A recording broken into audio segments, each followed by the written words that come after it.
And so Elvis has a long way to go to reach the all-time best-selling stamp. That's the 1932 George Washington Commemorative Two-Center. It sold more than $4 billion. I'm Larry Brown, AP Network News. You're listening to Coast to Coast AM with Art Bell, live on the CBC Radio Network. To call the show locally, dial 383-8255. 383-8255. To call toll-free all across the West, dial 1-800-338-8255. The wild card direct lines are area code 702-385-7214. 385-7214. And finally, if you've never called the show before, try the first-time caller line at 702-385-7213.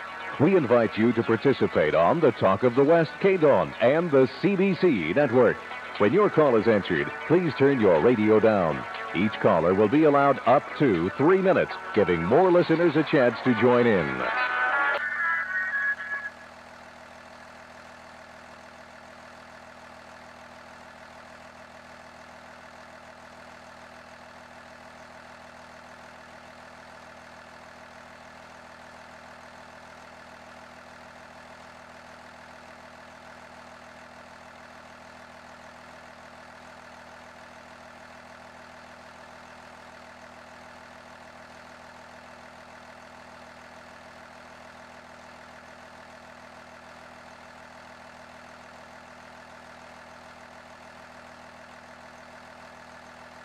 Ship station of the CBC and BRN radio networks, KDWN, the 50,000-watt clear channel voice of Las Vegas on 720.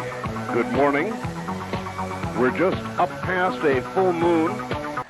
We're here for all-night talk radio, and we have on the telephone our guest for the evening, John Lear. Good morning, everybody. I'm Art Bell. This is Coast to Coast AM. And we're going to be here from now until 6 o'clock in the morning with some of the very strangest information that you've ever heard. As a matter of fact, let me give my standard warning so I don't have to put up with the abuse later in the show. We're going to be talking about unidentified flying objects, aliens, alien technology, its effect on Earth, and a lot more, some of it at times relating to religion and very sensitive. And my caution to you all, my caveat would be, if this kind of thing disturbs or scares you, or there's anybody in the room that would be disturbed or scared, please get them out of the room and or turn the radio off. For the rest of you, John Lear in just a moment. Right now, I want to tell you about the Sea Crane Company, and the Sea Crane Company is a most unusual company. They ought to be your one-stop Christmas shopping store. Here's kind of a partial list of what's available, and this also is a caveat. They're beginning to sell out. Despite how well they stocked up for Christmas, they're beginning to sell out, so if you wait much longer, you may be sorry. It's all going very quickly. The Sea Crane Company has in stock, in limited stock now, the Sangean 818CS, the best radio in the world, $250, AM, FM, shortwave, the complete shortwave band, nothing more sensitive nor selective on any of the bands than the Sangean. It's an incredible radio. It has a built-in tape deck to record whatever you hear and play it back. You can set it up with a timer. It's got 42 one-touch memories. It's a serious radio. A BFO, you can hear the world. It brings the world to your doorstep. Stock is now beginning to get low, $250. They've got the TV radio. It's about the size of a pack of cigarettes. It gets AM, FM, and television, of all things. And it's got 19 one-touch memories. Boom, boom, boom. You just go right through the memories. You can include all the local VHF television stations you have, $69.95. They've got the select antenna, $50. It'll improve the radio reception of any radio. Just put it next to it. No batteries or wires. tune it, and your radio reception is vastly improved. $50. They've got scanners for police, fire, emergency reception. If you want one of those, they begin at $125. It's all at the C. Crane Company. They'll open between 8 a.m. and probably around 1 or 2 or maybe even 3 tomorrow afternoon. The number to call, and I know it's hard to get through, is 1-800-522-8863. 1-800-522-8863. And I was told to warn you this morning, stock is getting low. And now, I'm going to go ahead and read his resume, because I very much want you to know, all of you, particularly those of you who have never heard him before, you're in for quite a shock, who you're listening to. John Lear, 49 years of age now, a captain for a cargo airline, has flown 160 different types of aircraft in over 50 different countries. He held 18 world speed records in the Learjet, including the round-the-world speed record set in 1966, and is the only pilot to ever have earned and held every airman certificate issued by the Federal Aviation Administration. These certificates include the airline transport rating, flight instructor, ground instructor, navigator, flight engineer, dispatcher, airframe and power plant mechanic, control tower operator, and parachute rigger. In addition to this, he holds the PATCO Award for Outstanding Airmanship, presented in 1968. Lear has flown missions worldwide for the CIA and other government agencies. He flew in Southeast Asia between 1966 and 1973 and has extensive experience in Europe, the Middle East, Afghanistan, the Far East, Africa, the Pacific, and Atlantic Oceans. He has also flown experimental test flights for the Learjet Corporation and other companies. As a non-SCED pilot, he's flown for 28 different airline companies in the past 25 years and has been a pilot for 34 years. Lear studied industrial design in college, then pursued his aviation career flying airplanes, seaplanes, gliders, gyroplanes, helicopters, balloons, and fighter-type aircraft. While attending high school in Switzerland, Lear became the youngest American to climb the Matterhorn in Zermatt. In 1968, he pylon raced a Douglas B-26 Invader in the Reno Air Races, the largest aircraft ever raced at Reno at the time. At age 28, he was one of the youngest Boeing 707 captains to fly in commercial airline service. A former Nevada State Senate candidate, John is the son of William P. Lear, Sr., designer of the Learjet executive aircraft, the 8-track stereo, and founder of Lear Incorporated, now Lear Siegler Corporation, a large defense contractor. Lear has written extensively about airplanes and other subjects, and was Middle East correspondent for Combat Illustrated between 1975 and 77 while stationed in Beirut, Lebanon with a cargo airline.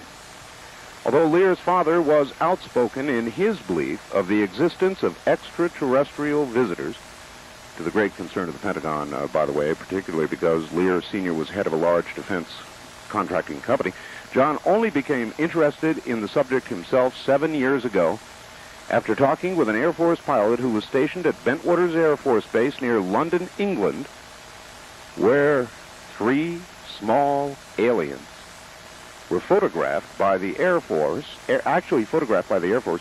walking up to Wing Commander General Gordon Williams. Lear's extensive worldwide civilian, military, and intelligence contacts have made it easier for him to penetrate the secrecy surrounding the subject of UFOs. Then, in 1988, John became acquainted with a government scientist who worked at Area S4, part of the super-secret Area 51 at the Nevada test site. The scientist was a member of the most classified government research team then in existence. It was their job to research and try to duplicate the propulsion system of 9 recovered alien aircraft in storage at the Nevada test site. Lear is an amateur astronomer and photographer and has won several awards for his photos taken during his worldwide travels. He owned and campaigned the 12-meter America's Cup boat Soliloquy out of Marina del Rey, California for 2 years. He is vice president of the Generals Ward and Chenault Post Number 1, the Soldier of Fortune Post of the American Legion, and a member of the Special Operations Association. John currently is chief pilot for a cargo airline, flies Boeing 727s throughout the Caribbean and South America. Lear has 4 daughters, lives in Las Vegas with his wife, Marilee, a former actress, and youngest daughter, Jacqueline, 15. His hobbies include gardening, carpentry, and UFOs. I added the last. And so away we go without any further introduction, and that just about did it. Here is John Lear. Good morning, John Lear. Howard, how you doing? Good to hear you again. Great. John, there's been an awful lot of stuff going on, and that's mainly why I had you back, besides the general discussion, which we always end up in. There's a whole bunch of stuff I want to ask you about. Number one is my sighting. Now, I don't know whether you've heard anything about this or not, but I'll tell you, John, I really did see a couple of things that may be nothing more than, falling something or another's. But on my way in from Pahrump toward Las Vegas, I have now seen in 3 different times what I really don't know what it was, John. It looked on the one hand a little bit like a falling star, but I've seen falling stars all my life, and this was not typical of a falling star. It was more like, I've described it as a green fireball, trailing fire behind it in a trajectory across the sky. It wasn't small. It wasn't like a typical falling star that we've all seen for years. It was, and I'll tell you why I'm mentioning this, John. It's because I said it on the air, and you wouldn't believe the derogatory mail that I've received. I joked around, said it's seed pod or something coming down. But that was just a joke. And for having seen this and reported on it, you can't believe the mail that I've received, John. Yes, I can. And so that set me to thinking, if that got me that kind of mail, and I said at the time, could have been a falling star, I don't know, but sure was strange, I can understand what you've gone through. Well, it's been quite an adventure since I accidentally got into this in 1985. It sure has. I bet. Do you get, John, quite a bit of abusive, come on, what kind of nut are you kind of mail? No, as a matter of fact, I Really? don't think I've got very many of those at all. Maybe Really? 1 or 2 in the last, 4 or 5 years. Oh, I got all kinds of, Art, take a vacation. Art, working these late nights must have gotten to you. It's ridiculous. But I really did see these things, John. I don't suppose you have any thought or have heard anybody else talk about it. Green fireballs is what they were. Well, it couldn't have been the sheriff's helicopter, right? Oh, no, John. Nor was it swamp gas here in the desert. It may have been a gigantic falling star. I have no way of knowing, John, but...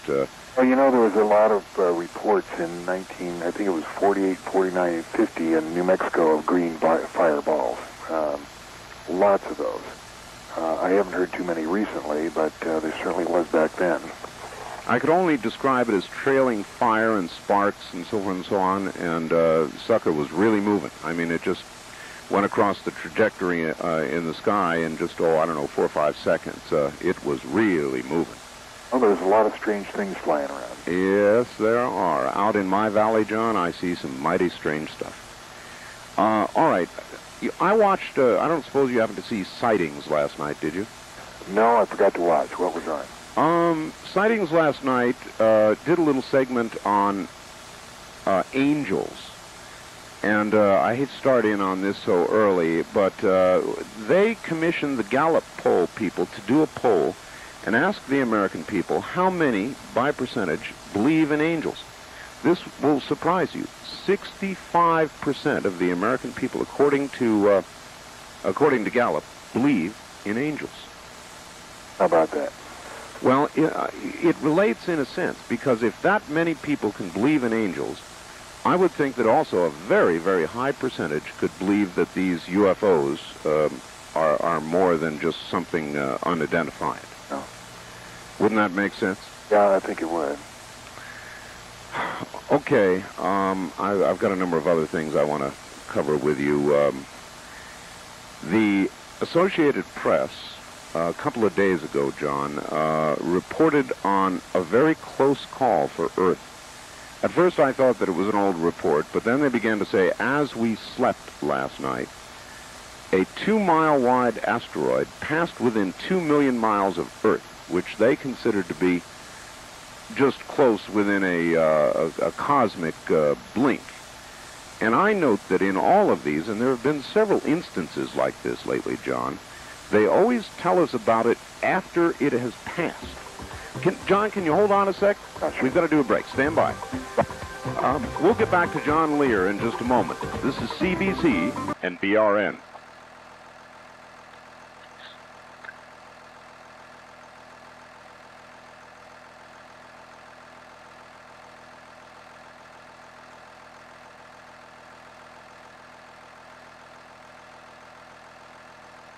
Good morning, everybody. Welcome back to the best talk radio in the nighttime from the great American Southwest. I'm Art Bell with John Lear, and we're going to be talking UFOs and other strange things this morning. So back to it we go, and John, that was a big rock. I mean, a 2-mile-wide asteroid that passed right by. Well, they always tell us right after. I think that happened about 6 months ago, but... Yes, it did. Yes, it did. That's what I'm recalling. And it's been a series of these, John. Are we just going to sort of not wake up one day? Probably be like that. Remember, a couple years ago, they got Dan Quayle head of some deal that was supposed to look out in space and see if there are any asteroids headed this way. Everybody poo-pooed it. I recall at the time, oh, what a waste of money, they said. But I'm tired of hearing this about all this like a baseball score, you know. It seems to me, aren't we keeping track of these things? Shouldn't we be? Well, it seems so. There's certainly a lot of them out there. Well, here's the big $64,000 question, John. Suppose they saw one headed our way that wasn't going to miss. Would they tell us? I don't know, Art. You got me. That's a good question there. Darn. Didn't want it to be a good question. Hope there'd be an answer. I'm worried about that. Anyway, on to some other stuff. Big news, John, about Aurora, the Aurora aircraft. A lot of people don't know what that is. What do you know? Well, supposedly Aurora is the supposed name of a manned Mach 8, 5,000 mile per hour trans-atmospheric strategic reconnaissance hybrid jet, which can supposedly achieve orbit and probably dip into the atmosphere to gather intelligence and then skip back into space to continue its orbit. This aircraft's been seen by several people that I know. Supposedly, it may have had a near miss with a 747 back August 4th. A couple of friends of mine were up at the test site last week and heard it. It has a very strange sound. It's a very loud, low-pitched roar with a rhythmic beat. And sometimes you can hear it around the Groom Lake area. It's very distinctive. With a rhythmic beat. Now, I understand a little bit about jet propulsion, or even rocket propulsion. What would give it a rhythmic beat? Now, I don't know that much about it either, but I know a few guys that do. Unfortunately, they're listening tonight, but probably won't call in. Would you urge them to? Yeah. Come on, guys, call in and tell us what makes the rhythmic beat. You know, don't you, John? All right, if such a person exists out there, we'll let them call on the first-time caller line, because the line's long since locked up here, John. That would be area code 385-7213. Is this Aurora aircraft, in your opinion, John, our technology? No, it's our technology, and probably burns liquid hydrogen or maybe liquid methane. Is probably air-launched by another aircraft and probably made by Lockheed. Uh-huh. I understand that it is triangular in shape. Well, that story comes from somebody who saw it, I think, working on an oil rig in the North Sea, and it may be, but the thing that's interesting about this story is this guy saw a triangular-shaped aircraft either refueling from a C-130 or being paced from a C-130, and I can assure you that a Mach 8 aircraft could probably not do that. Probably not fly that slow. We have quite a... Well, before I get to that, one more piece of real hard news here, John.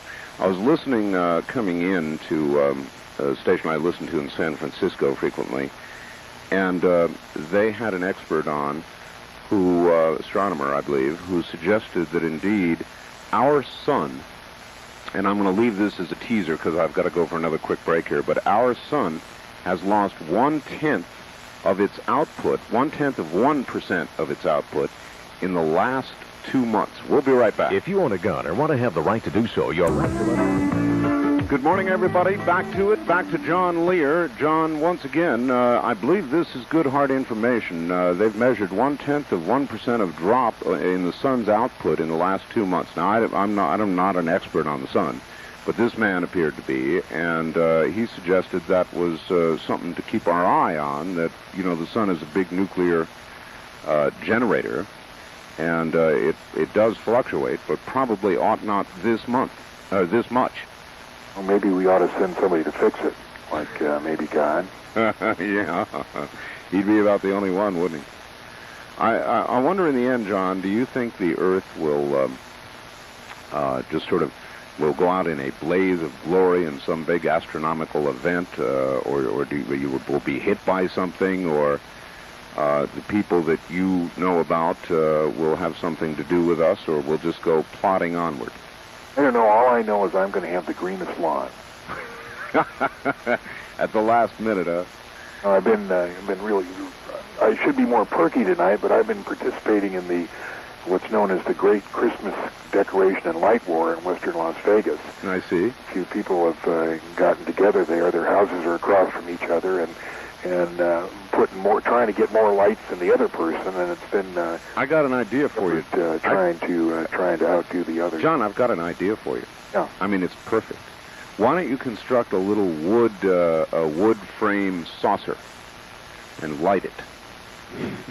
Sounds good. I mean, you could have a red and blue light on top, and you could have it saucer-shaped, and I don't know, it'd be neat. Anyway, John, you've got to understand, I know this is old, but a lot of people just have never heard you before, and they don't know what it is you think and what it is you believe based on the research you've done. So I don't know where you want to start, but give us a sketch. Well, basically, you heard my resume. I got into this by accident in 1985. I met a friend who had come to Nellis Air Force Base, changing from active Air Force to National Guard. And this guy had flown with me in Laos and came over, and we talked about old times and asked him where all he'd been based since I'd seen him, which had been like 1972, 1973. Mm-hmm. And he mentioned Bentwaters. And most pilots have heard this story of this saucer landing at Bentwaters Air Force Base near London in 1980. So I said, when he said that, I said, oh, that's supposedly where that saucer landed in 1980. And he said, no, John, not supposedly, it did. He said, I didn't see it because I was confined to quarters, but I know the guys who did. And he gave me the names of General Gordon Williams, Major Ted Conrad, and Colonel Chuck Halt. And I looked at Greg and I said, what are you talking about? You mean this stuff is real? There are saucers and aliens? And he said, yeah. So I thought I had known a lot about secret operations, secret government operations. I'd flown quite a few missions and knew a lot of secret things, but I certainly didn't know anything about this, so I started researching it. And in 1987, in December, I wrote what became known as the infamous John Lear hypothesis about what was going on. And all it was my idea, based on the people that I had talked to, of essentially what was going on really in the field of discs, flying discs, aliens, and that. And basically that was that in 1964 we had made an official contact with at least with one alien group, and we agreed to exchange to receive technology in exchange for helping them cover up the fact of their existence. And that contract has gone along. There's been a few changes, but essentially that's the way it works. And essentially it still exists today in that same form or a modified form? Yeah, supposedly. There are 9 recovered alien craft up at the test site. There's no question about that. There's probably at least one species of aliens that we work with up at the test site. There's no question in my mind that that's going on. 9 recovered craft. John, do you know whether we have applied any of this knowledge of alien technology? Can you point to any applications? No, I can't think of anything that we've applied it to. There's a lot of rumors that it was, applied to the 117 stealth fighter and stuff, but I don't really see anything that, as far as the technology that we could have gotten, how it could be applied to the B-2 or the F-117. That's all straight technology. Why is this still under wraps? Well, I guess you answered that question, didn't you? Because we promised to keep it that way. Well, we promised to keep it that way, and there's a lot of religious, the religious aspect to this. It would upset a great many people. They'd want a lot of questions. There's no way that the government could come out and say, look, we have recovered an alien spacecraft, we have talked to aliens, but that's all we're going to tell you. They'd want to know more. They'd want to know the history of mankind, where we came from, and essentially we're just an experiment, and the government believes, and rightfully so, I think, that most of the people can't handle that. Now, there are a few that could say, oh, that's, really neat, and continue on existence. I used to think that not true, John, that the American public was prepared to handle it. But I have come to the conclusion, after having done a number of shows with you, that it just ain't so. That's correct. Because enough of the percentage of the people, particularly religious folks, are so offended and downright angry that you just have to imagine the total chaos would be. Downright angry that you would even suggest something like that. And so it's better just not to open Pandora's box at all, not even to open it a crack. And that's why the government is ridiculous, as they sound, when you have a saucer 3 times the size of an aircraft carrier flying alongside a cargo 747 for 45 minutes, telling the public it's the planet Venus, because they'd probably rather believe that. How do they keep getting away with this, John? I could sometimes wonder about that. You hear about what sounds like a documented bedrock solid sighting, by somebody like yourself with many years flying, and inevitably the government or some arm of the government issues a perfectly ridiculous explanation that seems to quiet everything down. I think it's mankind's infinite capacity to be bamboozled. All right, I'm going to again jump away for just a moment, John. I'm going to be asking you, though, when I come back, there's news about a black hole. Scientists apparently have confirmed the existence, or as close as they're able to, of a rather large black hole, and we'll be back with that in a moment. You're listening to the CBC and BRN radio networks. We're going on the trip of a lifetime. Wouldn't you like to come along? It's one of the most unusual cruises that anybody would ever have an opportunity to even sign up for. It's a trans-canal cruise. We're going through the Panama Canal. And on the way, we'll be stopping in some pretty exotic locations. It all begins San Juan, Puerto Rico. Actually, it all begins April 17th, I should tell you. San Juan, Puerto Rico, St. Thomas, the U.S. Virgins, Martinique, Grenada, Caracas, Venezuela, Curacao. Then we transit the canal a full day through the locks, and then we're back at sea and up to Acapulco, Mexico. It is a jewel of a cruise. Maybe even you might even want to call it a star. The Star Princess is the ship we'll be on, but it's going to be a star of a cruise, and they don't do this very frequently. So we thought we would offer you, in the way of a cruise this time, something that would provide memories for the rest of your life. That it will do. Come along with us, won't you please? We have, probably 1,000 pieces of literature out there now, those of you who have requested it. Need to get your deposits in quickly, because it's beginning to book quickly. It is urgent now that you get your deposit in if you want to come along on this incredible journey. For those of you that don't have the information yet, you had better call this morning. Here's the number. It's 1-800-638-1066. You can call it right now, 1-800-638-1066. Or here in Las Vegas, Good Times Travel that represents the incredibly efficient Princess Cruise Lines. That's how I thought of them on the trip. 878-8900, 878-8900. And back now to John Lear. John, for the first time, as I was saying, they apparently have confirmed, or as much as they're able, the existence of a black hole. Now, the black hole is that hole into which at least $100 billion worth of defense budget is dumped, and the opening for this hole is in the center of the Nevada test site. It's called Area 51. I know all about that. Yes, well, that probably qualifies as one that's even more documentable.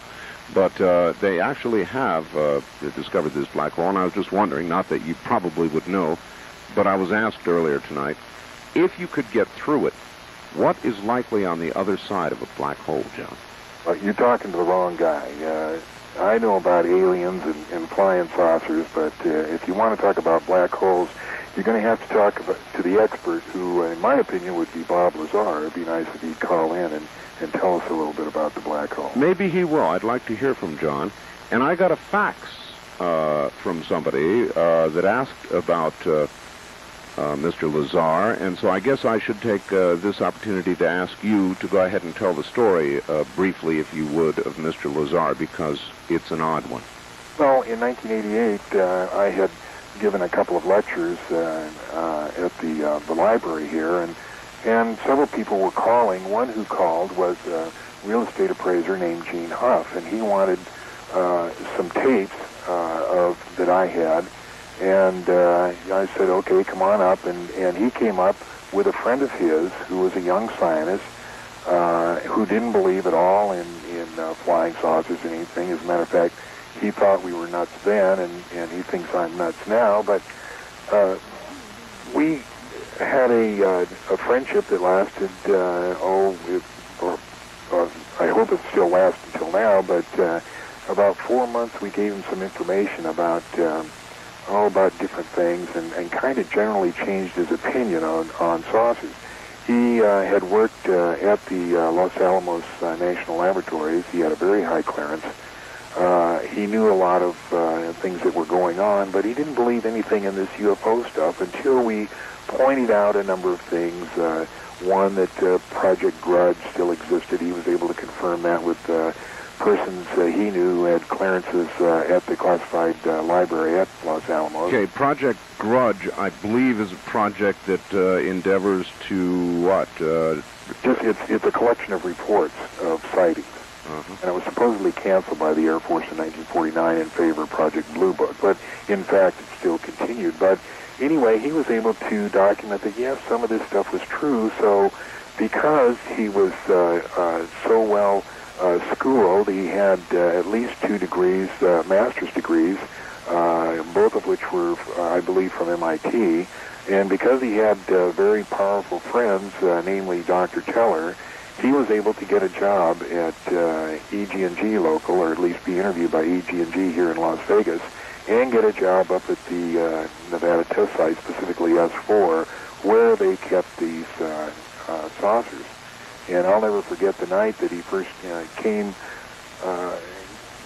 to my house. It was December 6, 1988. He sat down, and I'm writing out some checks, and he says, John, I saw a disc today. And I said, what? And he said, I saw a disc. And I said, theirs or ours? And he said, theirs. And I said, oh, my gosh. Did you go to the test site? And he said, yeah. And I said, well, what are you doing here? Don't jeopardize your clearance, just find out what's going on and then tell us what. No, he says, you've taken a lot of flack over this, and I wanted to tell you that I saw it. It's all true. I know what the state of the technology is. It's not ours. It came from somewhere else. And that was about it. He worked up there for about 4 months until one night he invited us out to look at one of the test flights. And this was like April 6th of 1989. We were legally on BLM land watching this thing, but we got caught by security guards up there who harassed us for a little while. And the upshot of the thing was that they called him in the next day, and he decided not to go back to work. And, well, then, of course, there's a bit more, as I recall. That man and all trace of him, his educational background, his life disappeared. Yeah, he went on TV, and he told what he'd seen. He was completely honest about what he had seen up there. And in order to check him out, Channel 8, George Knapp and Bob Stoldow did some checks, and it seemed like everything had disappeared about his background. His birth certificate had disappeared. Any record of his birth, all his degrees from the various colleges had disappeared. There was absolutely no way to prove who he was. And so it was a little bit hard to prove that, who he was and what he had done. There's a fellow named Dwayne, John, who sent me a fax. And there are a number of questions, and I'm going to keep referring to them. Some of them are pretty good. He works for Hewlett-Packard, by the way, and he said, Gulf Breeze, if it is a hoax, then why hasn't anyone exposed it as a fraud? He said, I'm not talking about the Ed Walters thing. I'm talking about the sights that take place every 2 to 3 days or so in the sky there. Again, why has the news media been kept very quiet about it? And wanted you to respond to that. Well, I don't think they've kept quiet. I think all the three networks have been down there and gotten film, but, you can just take so much film of lights in the sky. They're obviously strange, but there's no way you can prove they're extraterrestrial. I believe they are. I believe the Ed Walters story. There's a lot of people who've tried to discredit him, but there's an answer for all their arguments that are brought up. But oddly enough, nothing's been happening down in Gulf Breeze for about the last 6 months, unless it's just started happening in the past few weeks. All right. I remember, John, an NBC report one night. I think it was Connie Chung, and it may have been in Tokyo. And they only showed it once, and they would never show it again, despite a lot of requests. But by golly, there was a saucer something in the sky behind Connie Chung. I think it was Connie Chung, the reporter. And do you recall hearing anything about that? I don't remember that specific one, but there have occasionally been reports like that, but you don't usually see it on the major networks in a news format. You usually see it on the shows like Sightings and Unsolved Mysteries and that type of stuff. All right. What does John know, it goes on in the facts, about the daily visit of a UFO in Mexico City? It's been going on for a couple of years now, and the only TV show to air this has been Sightings. What gives? Does he know why the news media has been kept quiet about this one? I don't think the news media is kept quiet. There's certainly a lot of film. Where it started is about 6 months ago.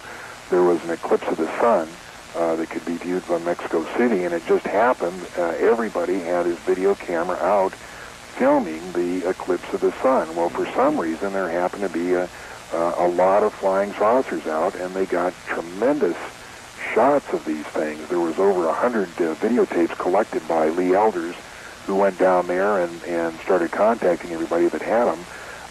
He worked with the essentially the Mike Wallace of the 60 Minutes of Mexico, and they collected this, brought it back, and put it on sightings. But as far as major networks, what do you want them to do? Say, here's a flying saucer. It's been seen in Mexico City. Well, you know what? I do. In other words, the major networks have never really dealt with this subject seriously. They always do it with a little smile or a chuckle or something. There's never been a good network-level investigation of all this. There was one we both recall, but I only viewed it as kind of mediocre. They've really never done a hard news look at this story. Why not? The same thing that they don't want to do a hard look at AIDS. They don't want to know what the truth is. That's tantalizing. Do you know what the... In fact, John, you've had a long life working at times for the CIA, now the investigations you've been doing in these areas. How much stuff is there that you know that you flat can't talk about? I talk about most of it. I've talked about quite a bit of it. I've noticed since you've gotten such a wide audience that you've kind of tapered off in your beliefs, Art. You used to be kind of almost to the point of where you believed that what we were talking about was real, and then lately in the past few months or so, you take a little occasional shot at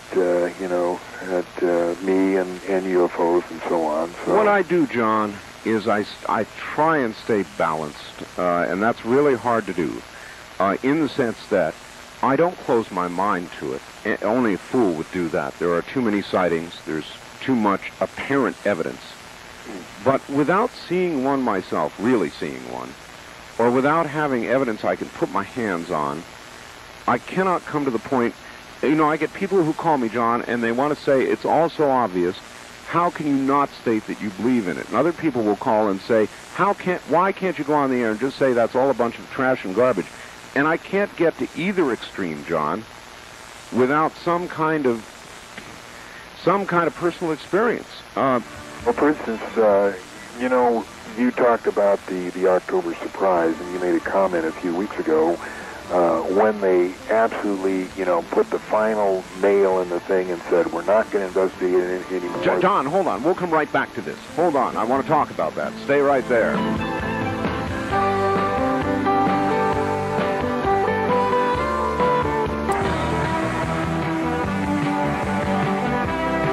Jackie Gong's Plaza downtown. This is KDWN Las Vegas. Good morning again from the Great American Southwest. I'm Art Bell, and this is Coast to Coast AM with John Lear this morning. Back to him right away. I want to pick up on this, John, the October surprise. You and I have had some talks about some things regarding the October surprise that we still can't talk about, can we? Yeah. It just sounded to me like a couple weeks or a couple months ago when the Senate decided not to pursue it any farther. You said, well, that proves that. There's nothing to that. And we both know that, yes, there was something to the October surprise. I participated in the October surprise to the extent that I was supposed to fly the guns and ammunition from Tel Aviv to Tehran. I'm surprised you're airing this now. Why have you decided to go public on this? Oh, it's just you've never asked me. There's... Well, at the time we discussed it, you said, that can't be aired. Because there was, in case of a Senate investigation, my attorney said, don't say anything to anybody. But since it's a dead issue now, I can certainly say... Well, maybe it was a dead issue. Now that you've said this... no, they're not going to open it up again. You don't think so? But anyway, the fact is I knew about that part, and there's also strong evidence that Bush certainly, the last time he was seen was at dinner on the Saturday that this all occurred, that he was supposed to be in Paris. He flew in a BAC 111, which is a large private jet, over to Paris, completed his meetings with those people, and then was flown back in an SR-71. It certainly didn't have to be Aurora. SR-71, yeah, I said on the air the other morning, I did say, John, they all said he couldn't have done it. Well, certainly the Aurora, or even, I suppose, the a lesser aircraft could have accomplished it?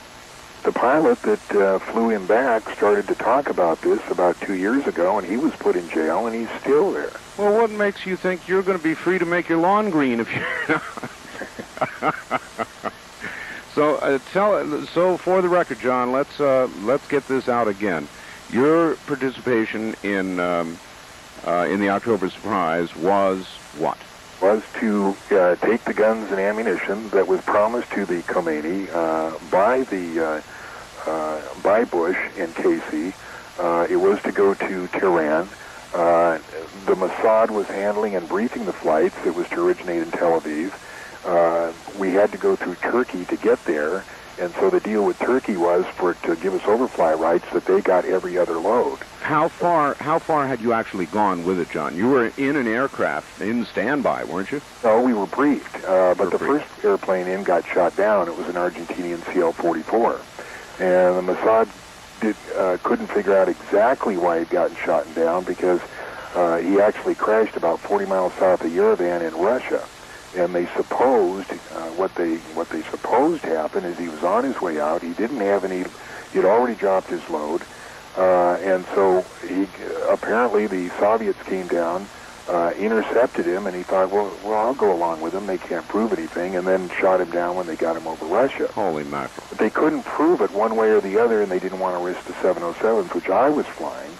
So they went another way, and it's my understanding. I didn't participate in the other one, but my understanding they went to Dubai, which would just cross the Persian Gulf into Tehran. And you're pretty confident that because they have officially closed this, which was my reference the other day, that they will not, upon hearing what you've just said, reopen it, or there'll be cries to reopen it? No, I don't think so, because they'd have to let Russ Bucker testify, and he's the SR-71 pilot that brought him back.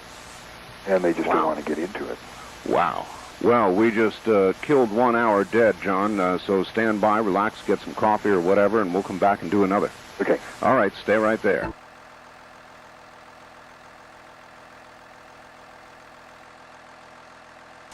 And that the same thing applies with UFOs, which I have never seen. Anyway, we'll get back to it in just a moment. You're listening to the CBC and BRN radio networks. The perfect gift is flowers, and I'm going to tell you why. Because you don't have to go down to the mall and find 800-257-3825. That's 1-800-257-3825. And now, back to John Lear. John, here we are again. Oh. I'm sure you heard what I had to say at the top of the hour. Sure did. And it is kind of that way, John. I just am not an absolute believer nor a disbeliever. My mind is open. I am impressed with the number of sightings and the things that we've talked about. In fact, it's frightening. But without hands-on, you can't make that final, or I can't, I should say, make that final step, that leap to, yes, they exist. But you have, haven't you? Oh, absolutely. But if you'd have walked in my shoes for the last 5 years and had access to all the information I had, you probably believe as I do. Yeah. All right. So they are real. What are they, John? That's what a lot of people want to know that haven't listened before. What are the creatures that are in these flying things? Well, I used to say that there was 80 different species visiting us. There's probably more. There's certainly more than that out in the universe. And there's all different kinds. There's the little gray people that do the abductions. There's ones that look just like us. And there's some awfully weird ones. There's just about any ones that you can imagine. What do they want? Well, supposedly, at least according to the documents that were read by Bob Lazar at the test site, we are an experiment. We were genetically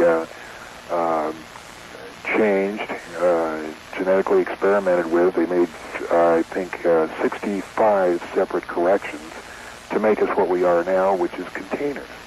They refer to us as containers. What we contain wasn't specified in the documents. You can speculate it might be souls, it might be blood, it might be enzymes, but in any case, the aliens refer to us as containers, and they made these containers. Now, according to the documents he read, they also engineered the world's major religions. And they did that in an effort to organize and pacify. They created the miracles so that we would believe in an entity, so we would not go off and rape and murder and pillage and that kind of stuff. We were given the Ten Commandments to live by, mainly so that they could organize and pacify and keep us all going in the same general direction. They are our creators. Supposedly, yeah. Are you? Is that one of those things you're certain about, or does that hang in the air more as a theory, John? Well, it's looking more and more correct. Who knows what the truth is? What I want to do, I want to start taking a few calls, John, and we'll kind of hopscotch our way through the night here. A lot of people that want to talk to you, and I should service some of these blinking lines, so let us sporadically begin doing that. Good morning. On the first-time caller line, you're on the air, Coast to Coast AM with John Lear and Art Bell. Hello? Yes, I'm here. Good. Where are you? Washington State. In the state of Washington. Okay, you're on the air with John Lear. Yes, Mr. Lear, do you believe that there may possibly be some sort of an invasion where they are taking over phone lines, flashing messages over televisions and so forth? Do you believe this can be a possibility? All right, thank you. That would be a pretty open operation, wouldn't it, John? Yeah, if the government itself wasn't doing that, certainly the aliens could probably be doing it. Boy, I got a funny fax the other day, John. Listen to a little bit of this. If you use a modem, you are monitored. Every time you fire up a modem, you activate automatic monitoring equipment. I work for a large telephone network that routinely monitors modem and fax transmissions. They view whatever is transmitted, even encrypted data.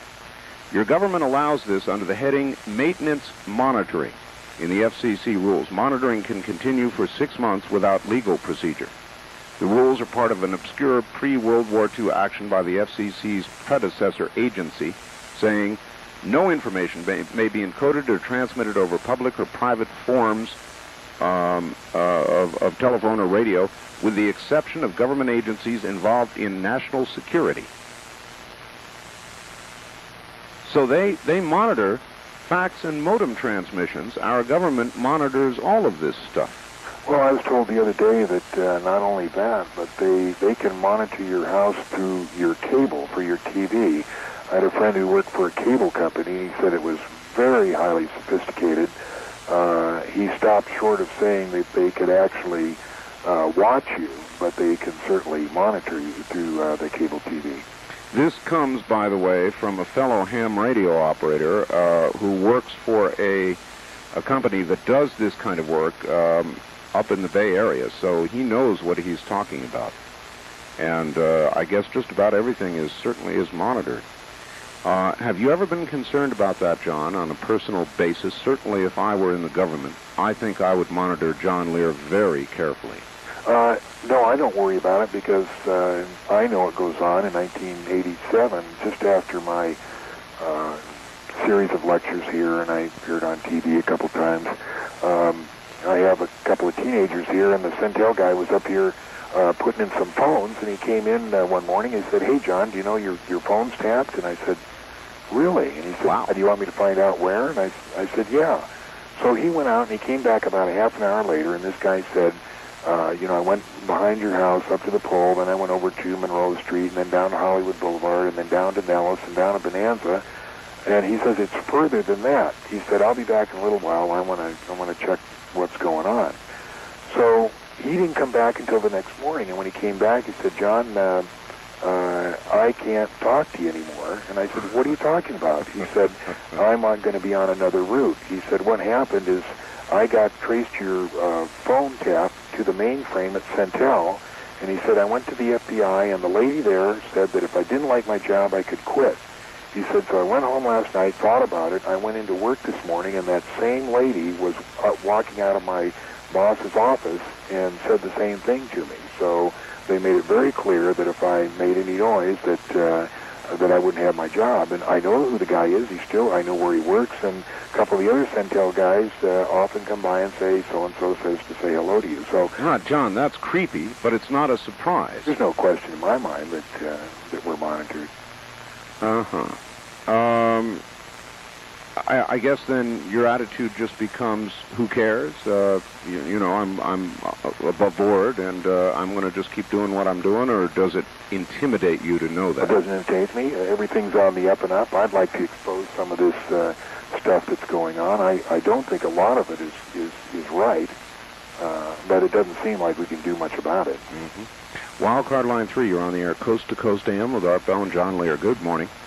Oh, good morning, Art. Where are you calling from, sir? I'm calling from Mesa. Mesa, Arizona. Yes, sir. All right. I'd like to ask him if it would surprise him to know that Clinton's mother's maiden name was Rockefeller, and that his real name is William Jefferson Blythe the Fourth.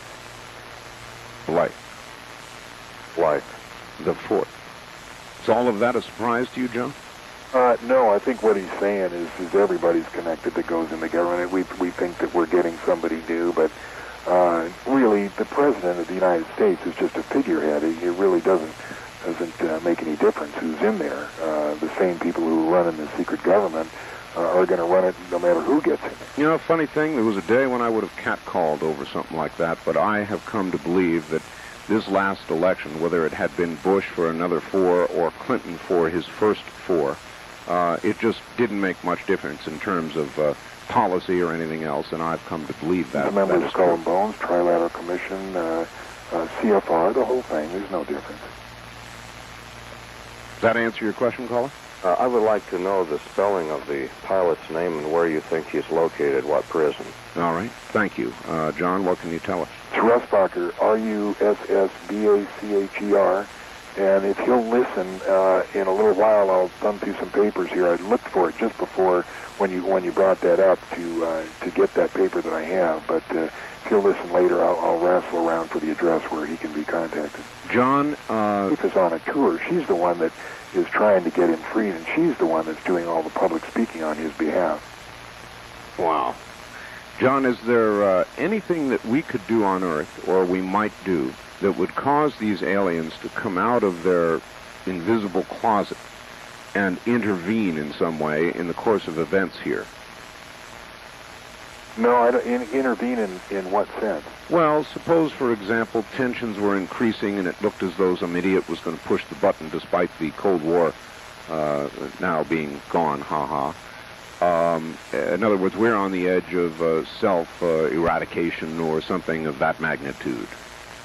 I've heard stories, unsubstantiated, that they have, in several cases, either changed the firing mechanism or changed the place where something was supposed to land, different rockets.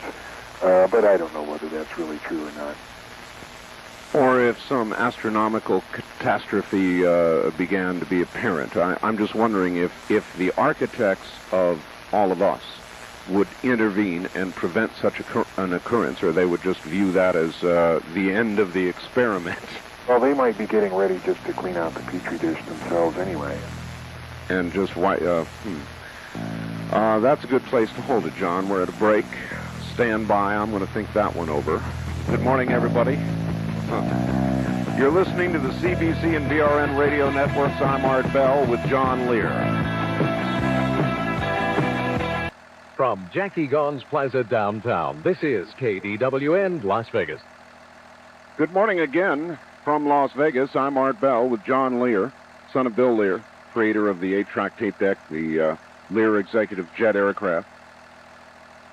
And John has some strong views in many areas, including aliens, UFOs, and I guess our political course in this country as well. And back now to John. John, exactly why are we developing the Aurora aircraft? Well, the exact same question that you just asked was asked by Senator Robert Byrd, who's the chairman of the Senate House Appropriations Committee. And he went to the Deputy Secretary of Defense and said, "Hey, what is that airplane that goes Mach 8? We don't see anything in the budgets. Now, Senator Byrd is one of 16 people who is allowed to see everything in black budgets. So he said, I don't remember signing anything on There was that. nothing under there. So they had some other questions, too. NBC, April 20th, ran a story about saucer-like objects over Groom Lake. Yep. Channel 13 had some strange lights that they photographed over Groom Lake. Aviation Week, May 11th and August 24th, had pictures of strange contrails. You know, there was those skyquakes in Southern California. Wall Street Journal comes out with a story. All of these things seem to say that there was something strange going on. So the Senate, Byrd sent out a guy to Las Vegas here last Saturday, Dick D'Amato, senior legislative aide, and he was going to make a surprise trip to Groom Lake, and he told us that, if there was stuff going on, and it wasn't through the normal budget, that, in his words, he was going to pull the plug on Area 51. So he goes up there on Monday to Groom Lake to tour around and see if any of that stuff is there that we are saying is there, namely Aurora, S4, the disc down at S4, the new unfunded secret airport called Sandia next to Paiute Mesa. And he went up to Groom Lake. As fate would have it, it was snowed in that day, and they told him that they couldn't take him anywhere because of the snow. He said he wanted to go down to S4, and they said, "Oh, you've been talking to that Bob Lazar guy, huh?" So apparently he's going to go back in 2 weeks, and they said that they would take him down there in 2 weeks, but they wouldn't find anything. That they told him that that there was nothing there. So I imagine 2 weeks will give them enough time to move stuff out. And there won't be anything there in 2 weeks. I don't have anything against black budgets or anything against secret projects, but when you consider the American taxpayer is footing the bill for these operations, and all likelihood is paying 2 or 3 times the real cost for the legal budget programs to support the black budget programs, you might want to know who the enemy is that we're really preparing to fight. Well, that was the nature of my question. What do we need this aircraft for? for? We have met the enemy, and he is us. In the sense that with a well-defined, understandable enemy or not, we're going to keep doing this, period. Sure. Huh. Wildcard line 3, you're on the air, Coast to Coast AM with Art Bell and John Lear. Good morning. Good morning. I'm Linda from Oregon, and I would like to ask John if he has heard of L. Fletcher Prouty. And, yeah, sure. He was, L. Fletcher Prouty was one of the 4 people that made up the composite Mr. X in the movie JFK that Oliver Stone made. Correct. And I really got an enlightenment about Vietnam and why Vietnam happened. Yeah, L. Fletcher Prouty wrote a book about 20 years ago called The Secret Team, and he's just recently written another one that elaborates on that. There's also a book out that you'd be interested in called The Man Who Knew Too Much. It's about 850 pages, and it really goes detailed into the Kennedy assassination. I see. Does this also deal with the CIA and the master planners of the world? Yes, it does. Not so much the master planners, but the part that the CIA, the FBI, and everybody else had in the assassination of President Kennedy. And it's called The Man Who Knew Too Much by Prouty? No, Fletcher Prouty's book is different. The Man Who Knew Too Much is a separate book. And that's by whom? I'm not sure of the author, but it's just come out. You won't have any trouble finding it. Well, I really appreciate getting through and getting your response on that, because I found it so credible that this man seemed to have such knowledge, and I'm just so glad to hear your views on it, and I thank you so much. All right. Yeah, Prouty is one of the good guys. All right. Thank you, ma'am. Thank you, Appreciate your call. John, I'm going to ask you to comment on kind of a general topic here. One of the good guys, you said. The UFO community, and it's pretty large. There are a lot of people who talk and lecture. You're probably one of the most respected, maybe king of the heap. And there is an unbelievable amount of dissension among UFOologists. Why? What's going on here? Why is there so much dissension? Is it Biden? That the other day, they had gone to their first UFO conference, and they thought that everybody would be more or less generally aligned, but it's not the case. There is a lot of different views, different axes to grind, You have the Bill Coopers who are really out on the one end, and the Linda Howes who are out on the other end. Exactly.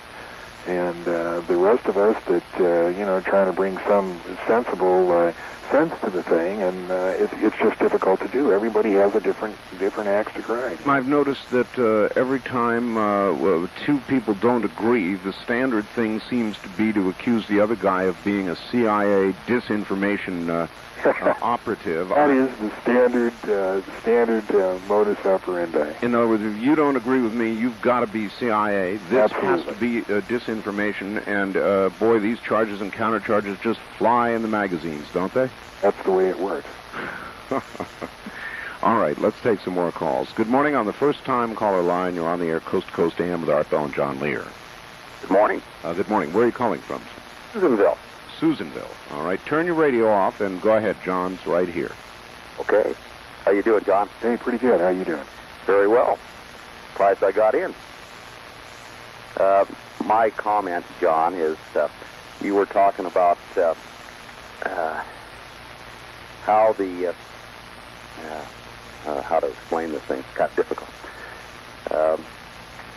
I'm thinking in the Christian thinking is if this thing came out the way that you're talking, all the Christians, or a good percentage of the Christians, would probably have a second thought about Christ, and that is the reason that the government is kind of holding this back. Is that the way you're trying to explain it? Well, that's correct, but when you say all the Christians, you think you're talking about a lot of people. Remember, there's 6 billion people on this planet, and, 5 billion of them aren't waiting for Jesus to come back. Yeah. Well, how about the idea of maybe Satan, who is supposed to be running this world prior to Jesus returning, drumming up this infatuation? Well, is there a Satan? Well, is there a Jesus Christ? You look on both aspects, and the way that the Bible reads, I think, is that Satan is supposed to be running this world until Jesus Christ returns, and maybe this is the big ploy that Satan is playing. Well, that could be, yes. Yeah. But as Art knows, I try to stay out of the religious aspect of this because I stick to nuts and bolts. If you want to talk about gravity amplifiers and antimatter reactors, that's what I like to talk about. But I kind of steer clear of the religious aspect. Well, I'm open-minded myself. I believe in Jesus Christ, but I still am open-minded to these UFOs and what have you. But I'll stand by here and listen a little bit more of this program, or watch it on television is what I'm doing through the satellite. So yeah. I appreciate the call. All right, sir. We appreciate your call. Thank you very much.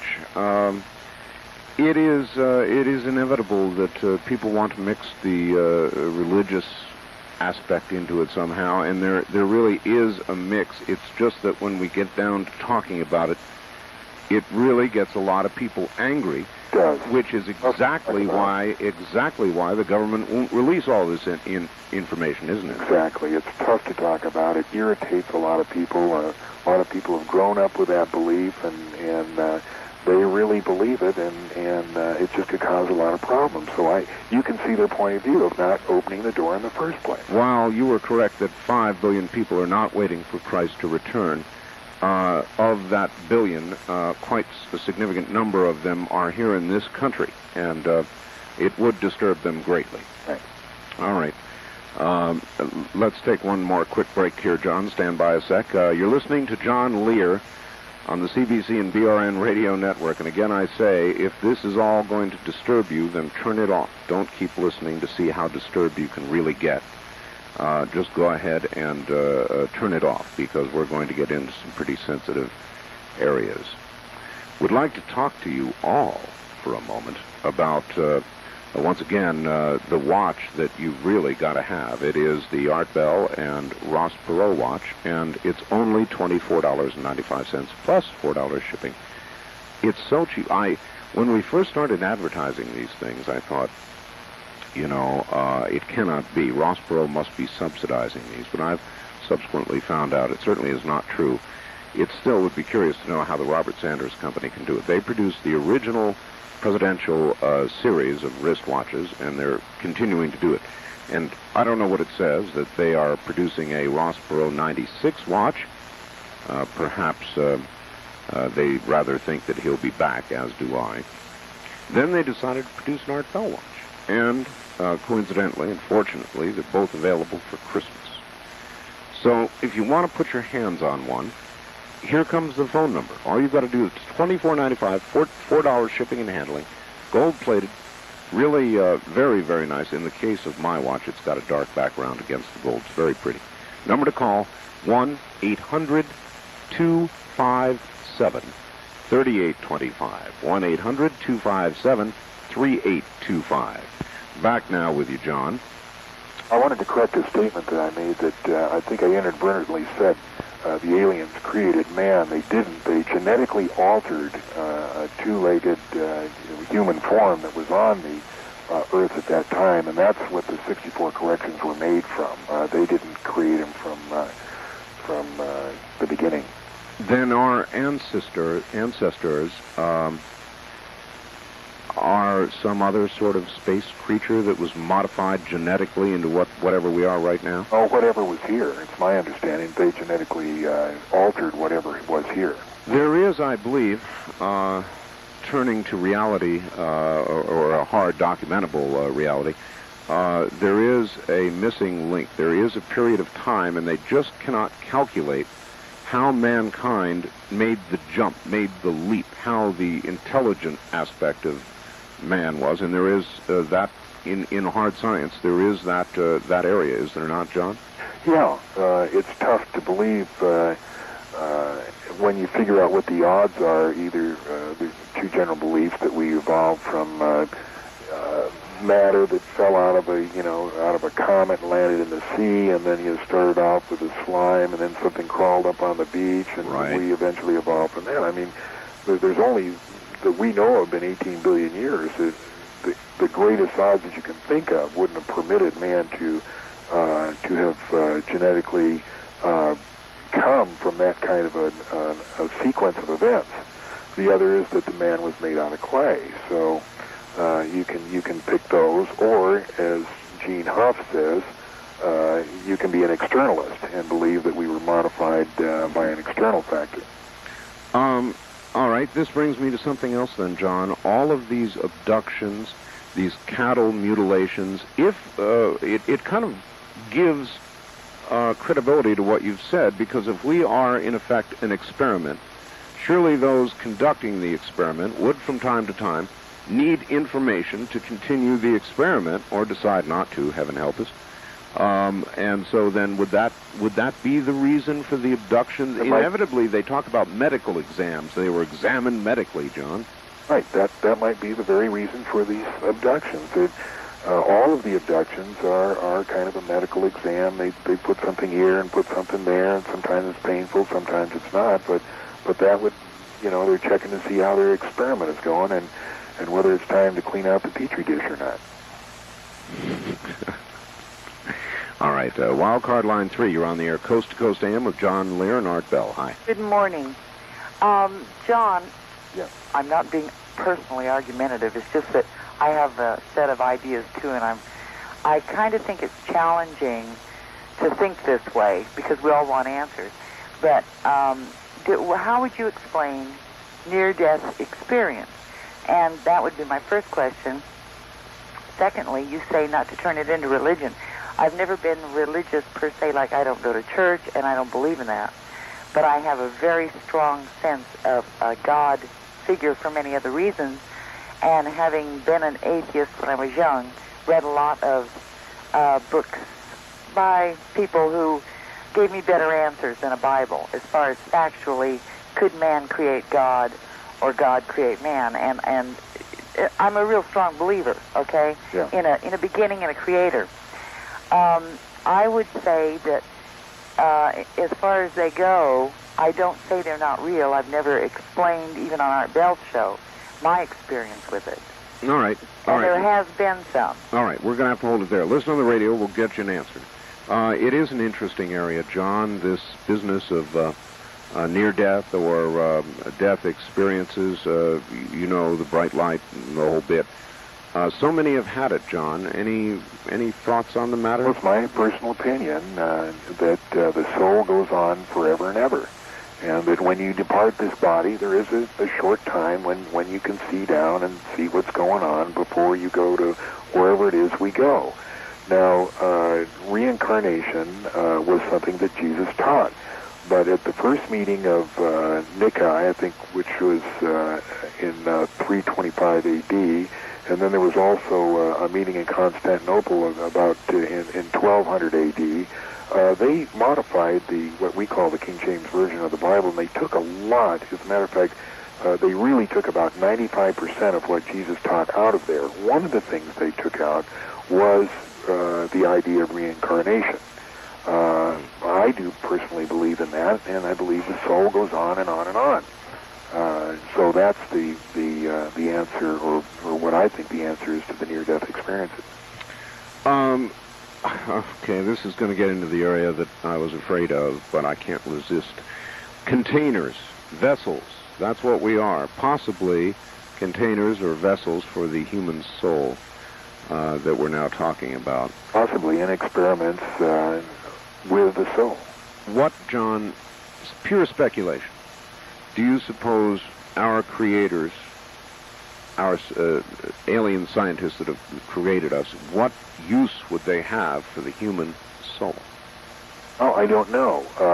Apparently, there's a lot of interest by one species, the Greys, in emotions, and they take a lot of time to apparently talk to the abductees about emotions.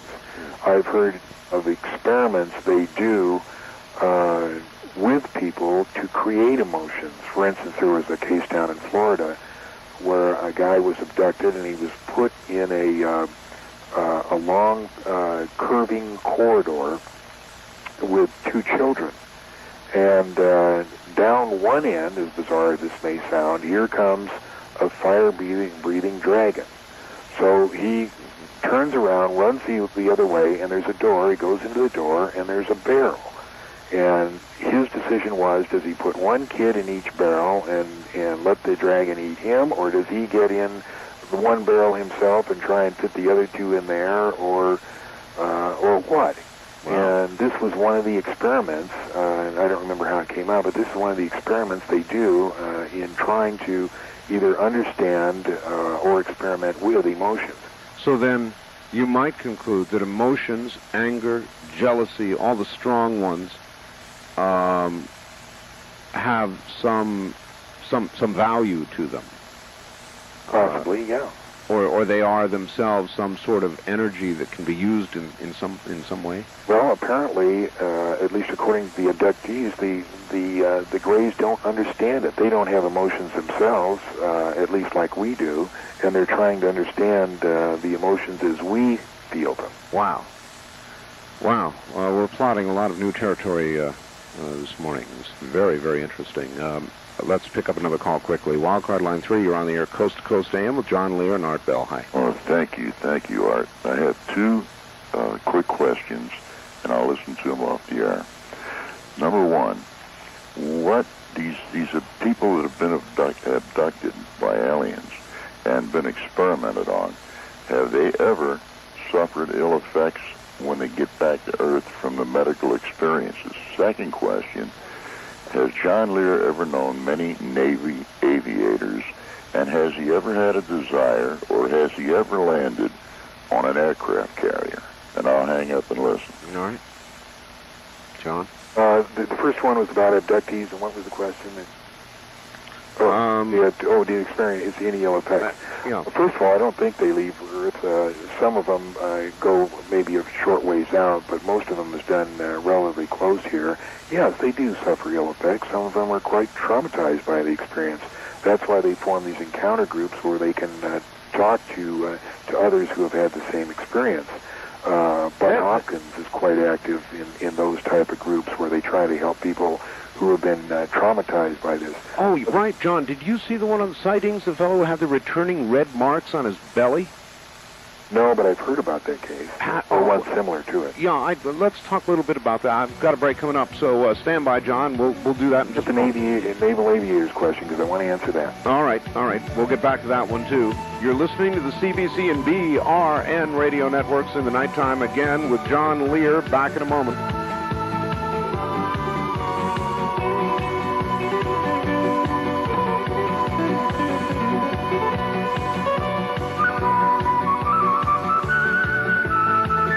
KDWN, Las Vegas. This time of year, Sears siding contractors spend a lot more time inside than they do outside on installations. You see, people just don't think about making home improvements in the winter. But Sears installs sidings all year long. And right now, to keep their crews working, Sears is offering truly incredible values. So call 1-800-468-5300 now for a free in-home estimate. There's no obligation. You will save 15% with no payments for a full 6 months. Remember, Sears siding is guaranteed against netting, chipping, or peeling for as long as you own your home. Plus, it's sold, furnished, and installed by a Sears authorized contractor, someone you can trust. License numbers furnished on request. Sears siding installation crews can work for you right through the winter, so call now, 1-800-468-5300. Save 15%, make no payments for a full 6 months. Not available in all areas. Some restrictions apply. Ask your salesperson for details. This offer expires December 31st, so call now, 1-800-468-5300. Only one magazine can bring you the stuff that dreams are made of. Dreams of thundering through the sound barrier in an X-1, or defeating the dreaded Luftwaffe in the skies over Britain. Only one magazine lets you dream of harnessing enough energy to power mankind to the far corners of space, or dream of viewing the stars as you step out of the airlock of the space shuttle. That magazine is Air and Space Smithsonian. Every issue of Air and Space brings you man's most tantalizing dreams, past, present, and future. From pioneers like Lindbergh and Earhart to the team designing the first transatmospheric plane, the dreams are there for the taking, all with fascinating illustrations and an easy reading style that the whole family will understand and enjoy. A one-year subscription, 6 bi-monthly issues is just $18. Order today. Call toll-free 800-292-4100, 800-292-4100. Air and Space Smithsonian, the stuff that dreams are made of. What do KDON and Syntel Cellular have in common? They're both connected to you. Something happening in traffic? KDWN wants to hear from you. Hey, and what's that I hear in the background? Oh, that's music. You say. Dial 720 on your Syntel Cellular. It's a free call. Want to express your thoughts on one of the KDWN talk shows? Dial 720 on your Syntel Cellular. It's a free call. It's that simple. Dial 720 on your Syntel Cellular. Do we really have to have that music back there?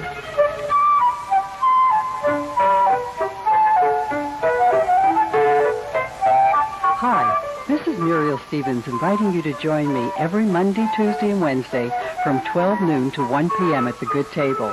Our menu is a special treat, so you won't want to miss it. Remember, Monday, Tuesday, and Wednesday at noon, right here on KDWN.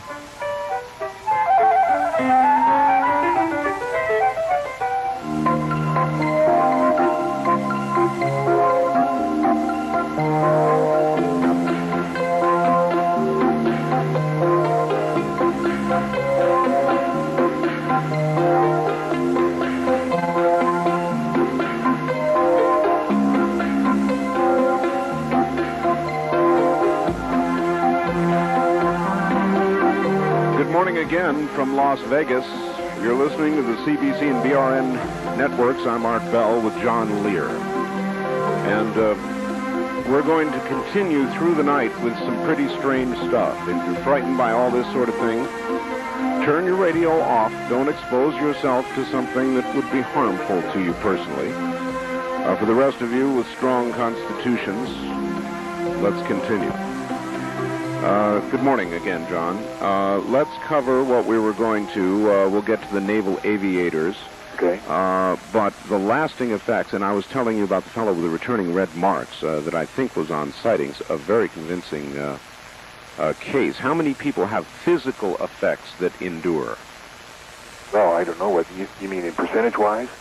Well, I mean, how many have you ever heard of? You've looked into so many of these cases, you'd know more. Lots. They all have that little scoop that's taken out as far as the physical things. A little scoop? A little scoop of skin that's taken out, and they have a mark on their ankle or their leg or their arm or something. They're told that they're just taking genetic materials back to wherever they come from. Interestingly, our own government has recently announced that it has begun a program of gathering, first on the military and then probably others, blood samples for genetic recording. Yeah. Aware of that, were you? Yes, I was. Naval aviators, have you ever landed on an aircraft carrier? First of all, he asked if I ever knew any, and I said, my answer is yes. I was taught by a naval aviator how to fly. He was a transport pilot. His name was Hal Herman. He used to live in Montague, California. I don't know whether he's still there or not. But I've known a lot of Navy pilots. Have I landed on a carrier? No. But to me, that would be the most exciting experience to land on a carrier with 125 visibility on a pitching deck at night. That would be the epitome of airmanship. And I know that there's a lot of guys that have done it. Would you endeavor to do it if you had the chance? Well, I certainly need a lot more training than I have now, but that really takes airmanship, is to land those jets on the pitching deck at night in extremely low visibility. Yeah, John, I'm told what you have just described is one of the most terrifying things any pilot can ever do. Oh, you can imagine, because, they don't have all that much fuel. It's not like they can say, well, if I miss, I'll just go back to shore. Sometimes they're quite a ways from shore, Yeah, exactly. That's their only chance. All right, very quickly, we're short on time this hour. Wildcard Line 3, you're on the air, Coast to Coast AM with Art Bell and John Lear. Not a lot of time. Go ahead. Right, this is San Diego, KSDO. Yes, sir. Yeah, Mr. Lear? Yes. About the antimatter reactor? Yes. No, I bought the Bob Lazar video, and the last part he goes, heat is taken in by the thermal electric generator? Yes. So that means that their gravitational system is electricity? No. Is that what they use to... The thermoelectric generator is separate. That's what provides the positive volt for the operation of the trip. What the tape didn't describe, and what the next one will describe, is how the gravity wave works. And basically the gravity B wave forms like an electrostatic charge on the top of the antimatter reactor. And it's channeled and amplified through the waveguides down to the gravity amplifiers. And that's what's used to make the pull the space towards you. All right, caller, we're out of time this hour, so I've got to scoot. Bye. I guess there'll be yet another tape that will explain all this. John, we've got a break for just a few minutes for the news, and we'll be right back. Okay. Stay right there.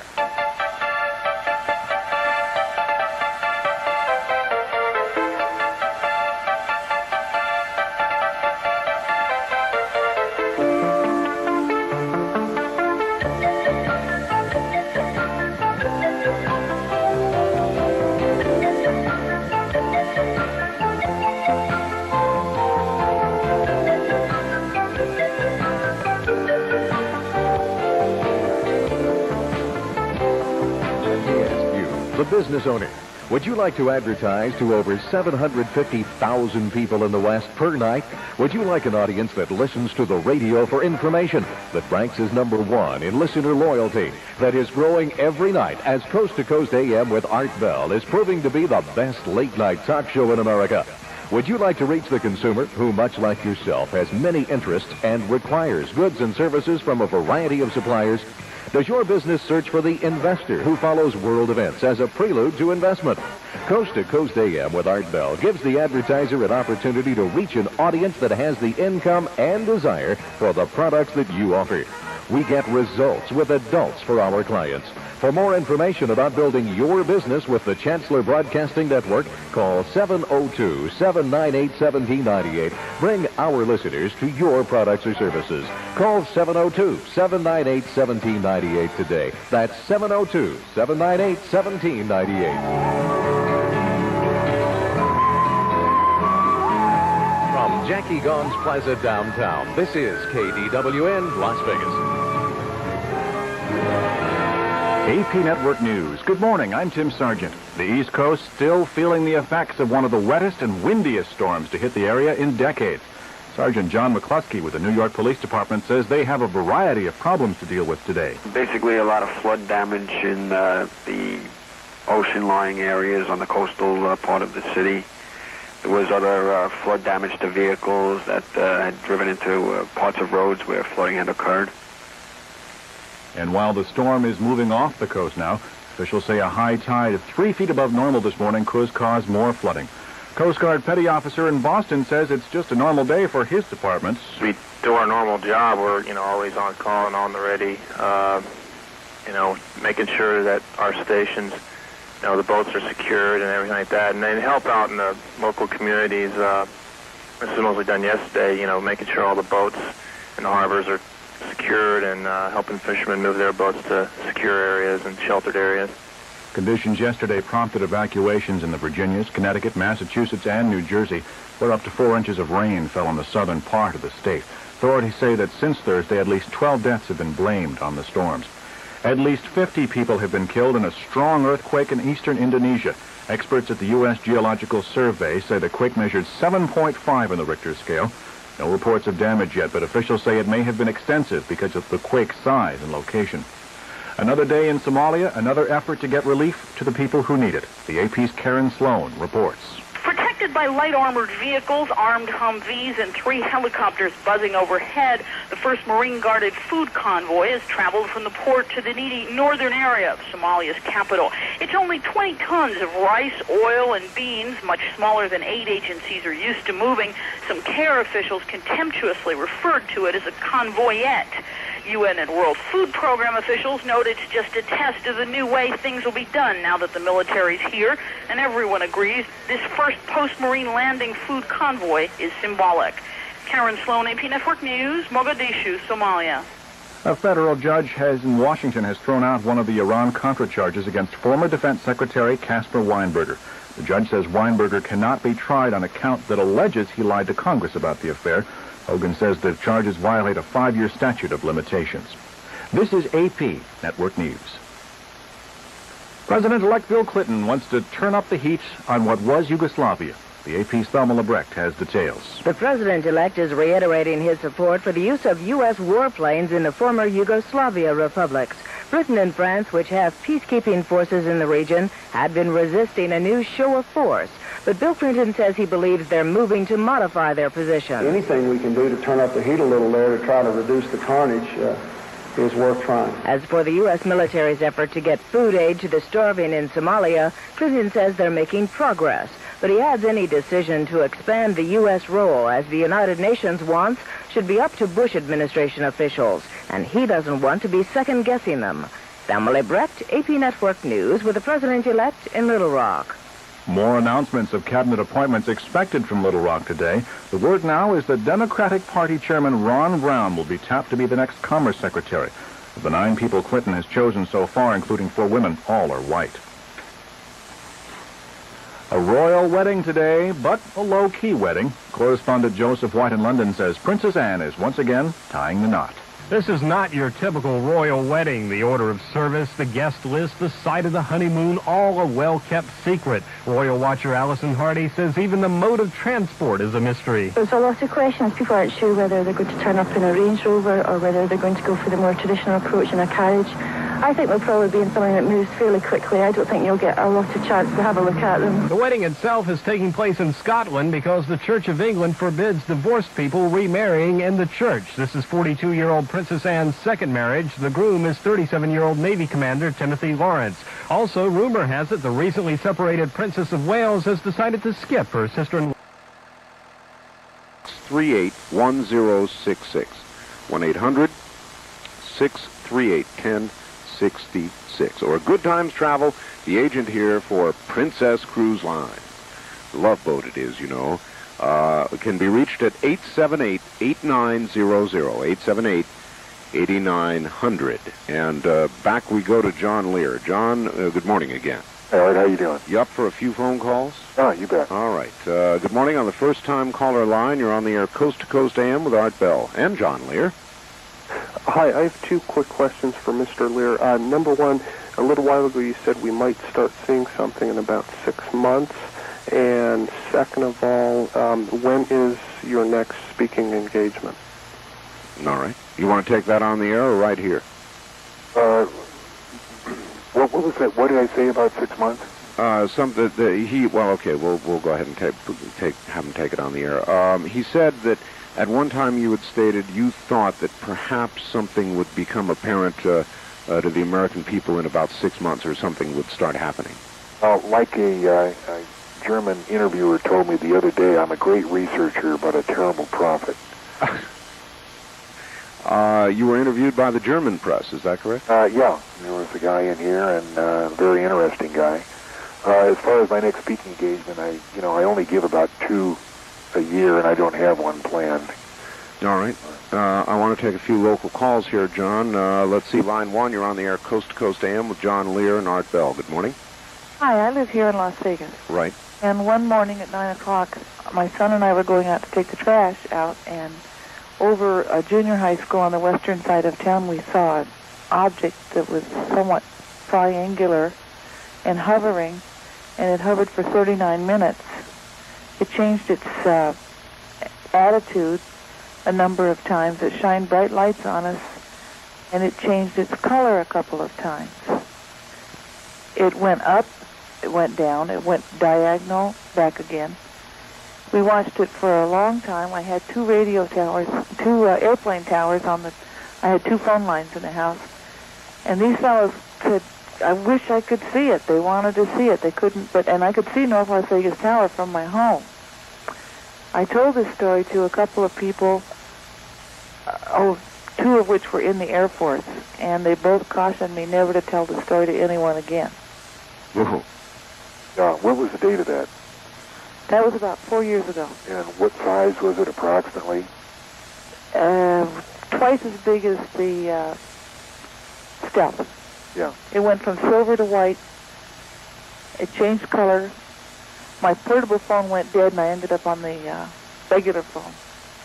It wasn't scary. It was fascinating. Yeah, a lot of that happens around the Las Vegas area, and they can fix it so that only the one that they want to see can see it. And you can even be in a crowd, and the rest of the people won't see it. And you're saying, well, what do you mean you can't see it? It's right there. I don't like that. I don't like that. I don't like that either, and let's ask about that. Thank you, ma'am. Thank you.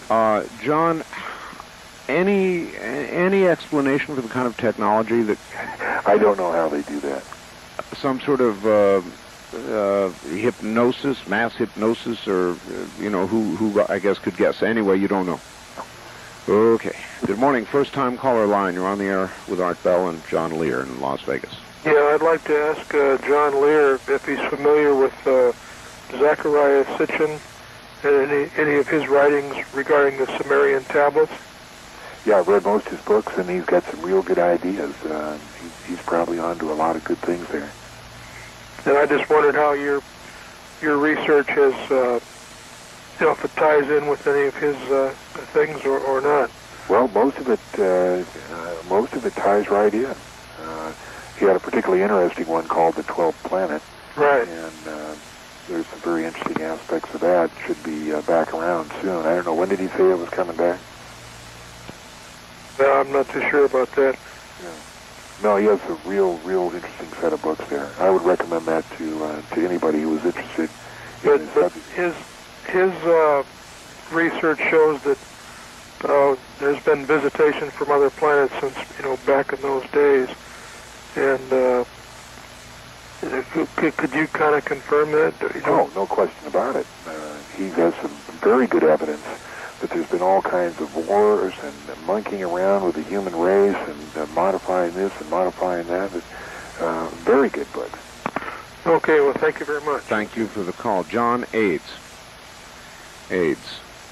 looks like it's going to end up taking an awful lot of people out, John, and I guess it is your view that AIDS, which is a unique genetic bonder of cells. I mean, so unique as to almost be impossible, you would think. Engineered by humans, engineered by aliens, purpose, what do you know? Well, it's my personal opinion that it was engineered by the government, specifically the U.S. government. That it was specifically, it wasn't an accidental release. It was specific. It was first released in Africa in, I think, 1975 through the smallpox vaccine that was laced with the AIDS virus, and then it was released in the United States, I think, in 1978. They specifically wanted to infect a large number of people, but I don't know why, and that's just opinion. All right. Pretty dark opinion. Pretty awful to imagine our own government would have done that to us and the world. Purpose, unknown. Population reduction, possibly, John? Well, when you say population reduction, it seems that they want to infect people, but it would certainly seem that there would be a better, a faster way of getting rid of large numbers of people. We would, suppose they did infect everybody in the next 5 years. AIDS doesn't kill immediately. It takes 1 to 10 years, and you would certainly overtax the hospital's ability to respond to so many people long before you'd be seeing a number of deaths. It's an awfully good point, right? First-time caller line, you're on the air, Coast to Coast AM with John Lear and Art Bell. Hi. Yes, Art, thank you very much. Let me give you a short story. I'm somewhat of a theologian and an amateur ufologist. Do you find yourself in conflict? Well, that's an interesting question. Actually, no. I studied the Bible profusely. I was one of the original Jesus people, and used to go to bed at night with the Bible on record, and I find so many things being explained to me now by recent phenomena and people like John Lear. And, of course, there are as many questions as there are questions answered. But, the human mind is a phenomenal creation. And, in addition to being somewhat of a theologian and a ufologist, I'm also an optimist. I do believe in the reality of Jesus Christ, and of course, not to dwell on the religious aspect, but I do believe that the Book of Revelations is now being opened and revealed to us, and the amazing things that came across in that will be revealed to us now, as it said that they would be sealed until the last days. And I have a couple questions. Let me get to them. Yeah. Go ahead. Okay. I just came across some recent writings on Pleiades, the constellation of Pleiades, and there seems to be a lot of tie-ins with that, and to get a little far out, the lost city of Atlantis. And also, I'm curious about what your opinion is of the Billy Meyer experience. I'll hang up and just listen to those three things: Billy Meyer, Pleiades, and Atlantis. Thank you. All right. When I first got into this, what they call ufology, I found out that to be accepted by the mainstream, you had to disregard Billy Myers, Adamski, George Adamski, Howard Menger, and various contactees. But when I started really looking into it, all those guys were telling the truth. Billy Myers, I even went on TV and I said it was a fraud, and 6 months later I had to come back and say, hey, wait a minute, I've looked at this thing. I cannot find anybody who can tell me why it's a fraud. On the other hand, I can look at the moving pictures and say that looks real, and hear the interviews with Billy Myers and say, yes, that did happen. I can't explain it. I don't know who they are. They say they come from the Pleiades. I have no reason to believe they didn't. So, yes, I believe that the Billy Myers case is a true case. And that would probably answer your question of the Pleiades. They certainly fit into this question. How? I don't know exactly. And then the third question was, trying to think. Art, you remember? Now I don't. Well, Billy Meyer was, I believe, the third question, John. Billy Meyer and the Pleiades and something else. I forgot. Well, okay. Now I have two. I know Billy Meyer was the third question. I tried to hold on to that, figuring you'd tackle them in order. All right. I want to ask my audience something, John. I'd like to give some of the people you talked about at the beginning of the program who have seen these craft, including Bob Lazar, an opportunity to call in. So I'm asking everybody on the first-time caller line to please hold your calls. Please hold your calls, and if Bob Lazar or any of the other people that John spoke about are out there, please try to call us at area code 702-385-7213, 7213. How does that sound, John? That sounds great. You know, Bob has taken so much flack from the public that, you know, he's real gun-shy, so I'm not sure whether he'll call in, but it would sure be nice. Well, perhaps not, but it's a legitimate discussion we're having, and I would hope he would decide to do so. All right, let's see what we've got. On the first-time caller line, you're on the air Coast to Coast AM with Art Bell and John Lear. Hi. Hi. Hi there. Would you turn your radio off, please? Yes, I will. Am I on the air now? Well, you are, yes. This is directed to John, and I understand that John and Bob Lazar had built a time machine. Well, that's the story. In fact, you said it, John.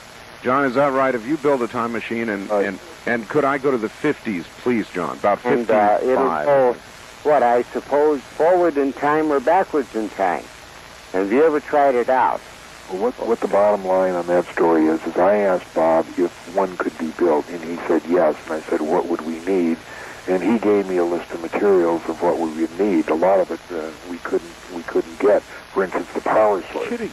You're kidding. You really are thought about doing this, John? Yes. And holy mackerel. And the bottom line is, yes, you could very easily build a time machine. Not very easily, but a lot simpler than you might think, to go forward. Now, it's much more difficult to go back in time, but it can be done. Well, Billy Myers, I understand, went back to the 15th century in France in his stories, and give the Frenchman some information on a battery-operated light, which he later looked up in a encyclopedia when he got back to our time. Wow. You heard about that, probably. No, I didn't hear about that. Oh, well, but, apparently, when Bob was at the test site, he found they told him that there was a solution to the paradox. If you went back in time and killed your father, would you still be alive? And the answer is yes, you would. Yes, he would still be alive, but you could go back and kill him.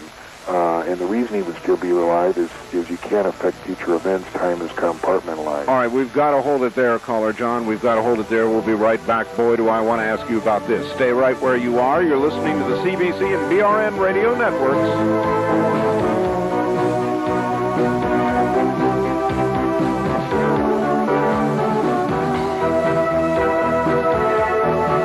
KDWN, Las Vegas.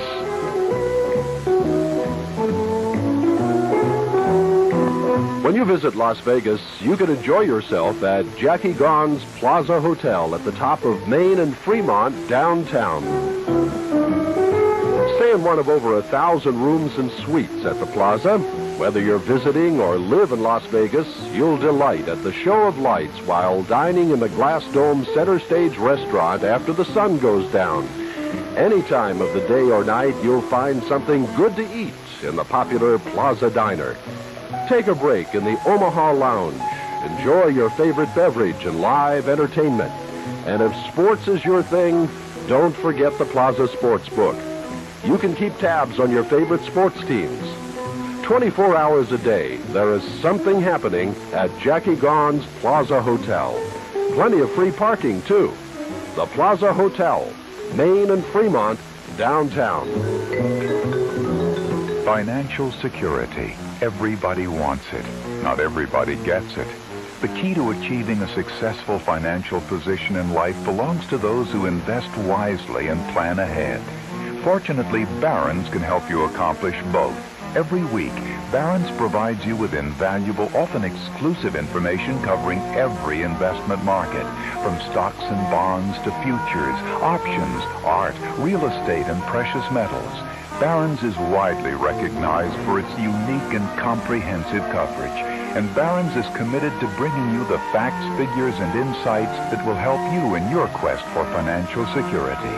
Start on the path to a successful financial future today. Subscribe to Barron's. Call now and get 13 weeks of Barron's for $28. That's just $28 for 13 weekly issues. Call toll-free 800-228-5500. These are the sounds of Christmas is the best time of the year. A high-energy holiday musical presented by Green Valley Assembly of God on December 19th and 20th at 5 and 7 p.m. There's singing, dancing, drama, and comedy with a 50-voice choir and 25 of Las Vegas' finest musicians. Come celebrate the majesty of Christmas. The beauty of Christmas.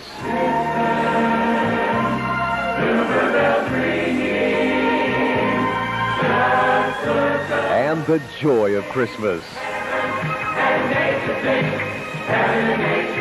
There are only a limited number of seats available, and you don't want to miss this special holiday treat. Come see. Christmas is the best time of the year. To reserve your seats, call 454-2722. 454-2722.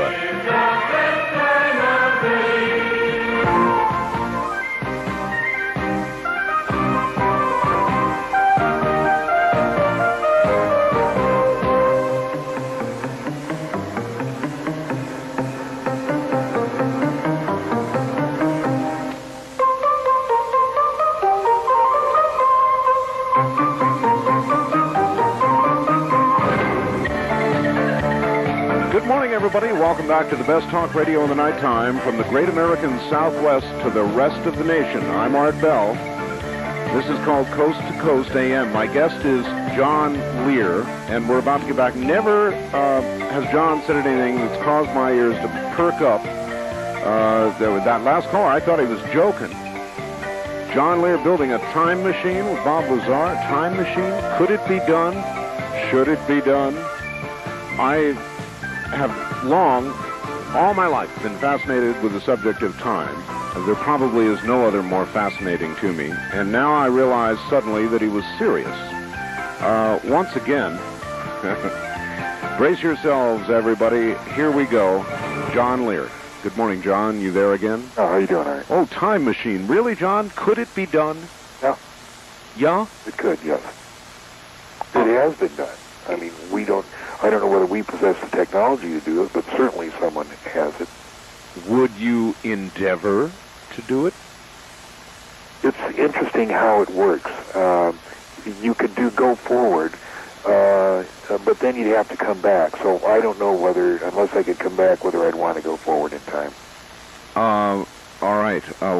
Good morning. On the first-time caller line, you're on the air Coast to Coast AM with Art Bell and John Lear. Hi, this is Bob Lazar. Oh, Bob Lazar. Hi. Bob Lazar, a son of a gun, am I glad that you called. And you called at an appropriate time, too. Time machine, Bob? It's possible. Are John and I building one? No, not at all. I would at one time John asked me if this was possible, and certainly it is. Time, space, and gravity are all essentially intertwined. That's why, in areas of extreme gravity flux, for instance, around a black hole, time moves very slowly. Bob, let's pause for a second. I've never had you on the air before, and now that I do, I guess the audience should be introduced to you, so I'll let you do that. Who are you, Bob? And I've heard you are a physicist. Is that correct? Yeah, that's correct. Boy, I didn't want to get into a whole big thing. I just kind of wanted to correct the... I know, but it's my job to try and get you into a whole big thing. So tell us a little bit about yourself. I am a physicist. I worked out at Area S4 here in Nevada. I was exposed to some of the alien technology. Essentially, I think what John even mentioned before was my job was essentially to assist in the back engineering of the recovered crafts. I only worked on one of them, and my knowledge is only limited to the power source, more specifically the antimatter reactor, and the propulsion unit, more specifically the gravity amplifier. How many of these discs did you actually see, your own eyes? 9. 9. The only one I had physical contact with was one. Was one. How long were you involved in trying to back engineer that technology? A few months, not a very long time.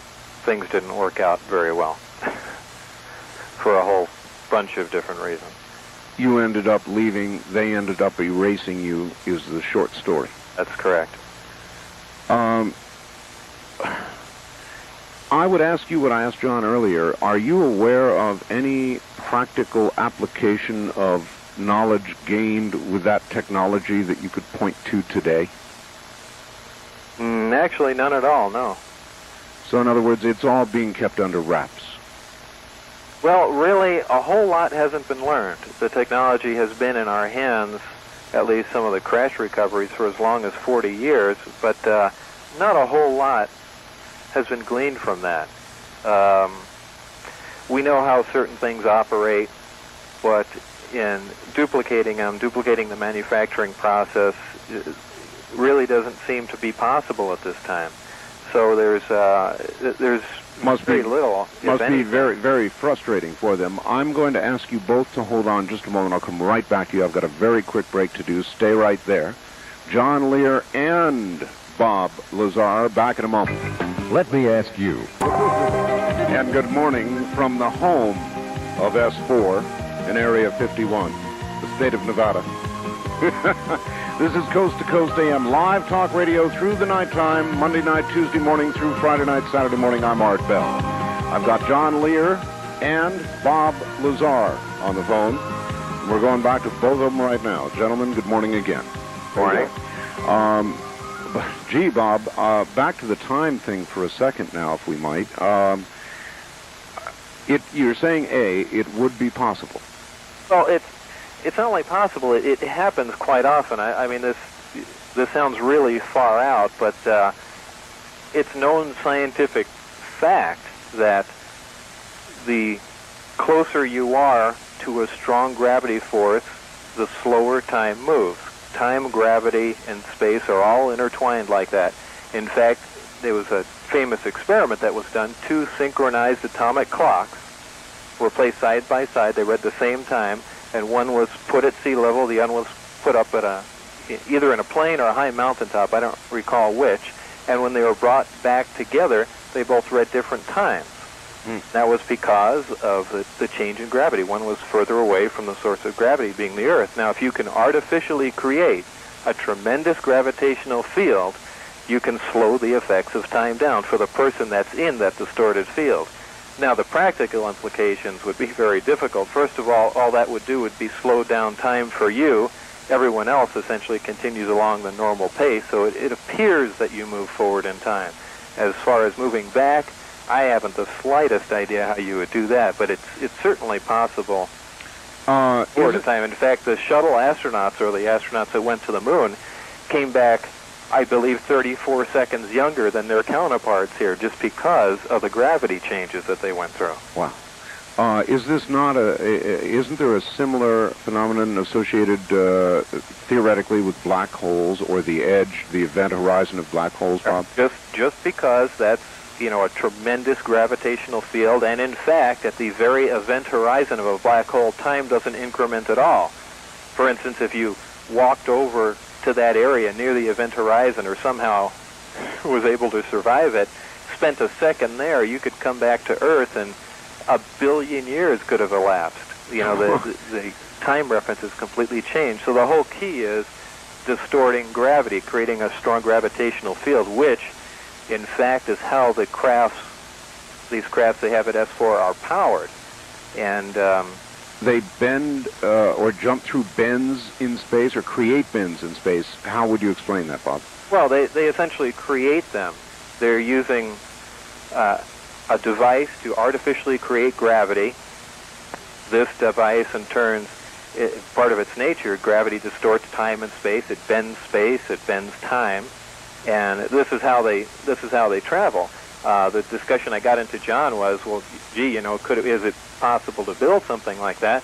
Well, yeah, if you did have an antimatter reactor, a gravity amplifier, and somehow it could contain the field so it wouldn't crush the occupant, and gee, I guess I know where there's a gravity amplifier just not too many miles from here, huh? Right, getting it's the problem. So if you could put your hands on something like that, that might be then one practical application of the alien technology. Well, is it that practical, though? Well, you did that's a good question. Something like that, and could turn it on, sit in a chair, and there's really, I don't see any way of going back, but theoretically there should be. I did ask John this, and let me try it on you. He couldn't answer it, said I ought to ask you. If you could, first of all, could a biological entity pass through a black hole without being disrupted or something? And if so, what would be on the other side, Bob? I don't know, and I don't believe anyone does know. There just isn't enough information about black holes to come up with that answer. As a guess, you look at it from a physical standpoint, the gravitational tidal forces entering the black hole should absolutely obliterate anything that even comes near it. But, stranger things have happened, and maybe not. So really, who knows? How much technology are you missing, aside from the gravity amplifier, the ability to make a time machine, or in fact something that would cause you to travel through time? Are we missing a lot of other technology, or given the gravity amp, could you go from there? Well, you really don't even have to do that. Another way is, just accelerating close to the speed of light slows time also. That doesn't take any technology, so it's probably not the safest thing to do. What would theoretically occur to somebody who either came to... Is it possible, Bob, to exceed the speed of light in the physical universe without bending, warping space to do it? No, it's not. No, it's not. As you got near the speed of light, what would occur in all likelihood to a biological entity? All kinds of things. First of all, it would, because of several things that occur, one of them being is mass increase. As you approach the speed of light, you begin to increase in mass, and therefore it requires more energy to propel you further, or faster, rather. You kind of get stuck in a little loop there. So then great distances really are never going to be traveled that way? No, they can't be. That just isn't practical. On top of that, you can go on for a long time about that. It's not practical. It really isn't. Okay. I guess you left the project with the discs at one point. You do our audience a great favor by describing in as much detail as you're able to what it is you saw and worked on, Bob. I worked on one particular craft that I called the sport model because of its very sleek appearance. Specifically, like I mentioned before, there was a small reactor that was removed from the craft, and we essentially back-engineered it. What we needed to do was find out not only how it worked, but also very important to the project was to see if this technology could be duplicated. One of the main problems in any kind of aircraft is power, and with a tremendous amount of power, you can basically do anything. And here's a reactor that operates, many times more efficiently than a fission reactor, or more efficiently than a fusion reactor, which we haven't even developed yet, ever could. And it supplies a tremendous amount of power, and this is essentially where we decided to start from, was to work from here and then go on. But in all the time that they had this and the time that I spent there, the short time that I spent there, really there's just not a lot you can do. We just don't have the materials to duplicate it. Any ideas what this craft was made of? What kind of metal or substance it was? I say it's metal just because I felt it. It felt cold. It had the appearance of metal. The grain structure appeared to be metal, but I don't know. Like I'm sure John has mentioned, the information is very compartmentalized. And could you describe the interior of the craft? Were you inside? Interior was very bare. There had been some equipment removed from it. There was a reactor. There were 2 seats. There were 2 consoles left, one large console. I call them a console. There was nothing on top. One of them was removed. I believe they're part of the gravity amplifiers that are connected directly underneath. They're in a triad formation. These are going to be some silly questions, Bob, but were there windows? I mean, by what manner could you see or understand any of the technology that was in front of you? Normal buttons, switches, gauges, or... Really wasn't anything like that. Buttons and switches. It really wasn't even wiring. I know that sounds really bizarre, but it really isn't that that strange. A lot of the equipment, it almost appeared to be something similar to a Tesla coil. The way, so every time I hit on a topic, I have to regress and. Sure, I understand what I'm talking about.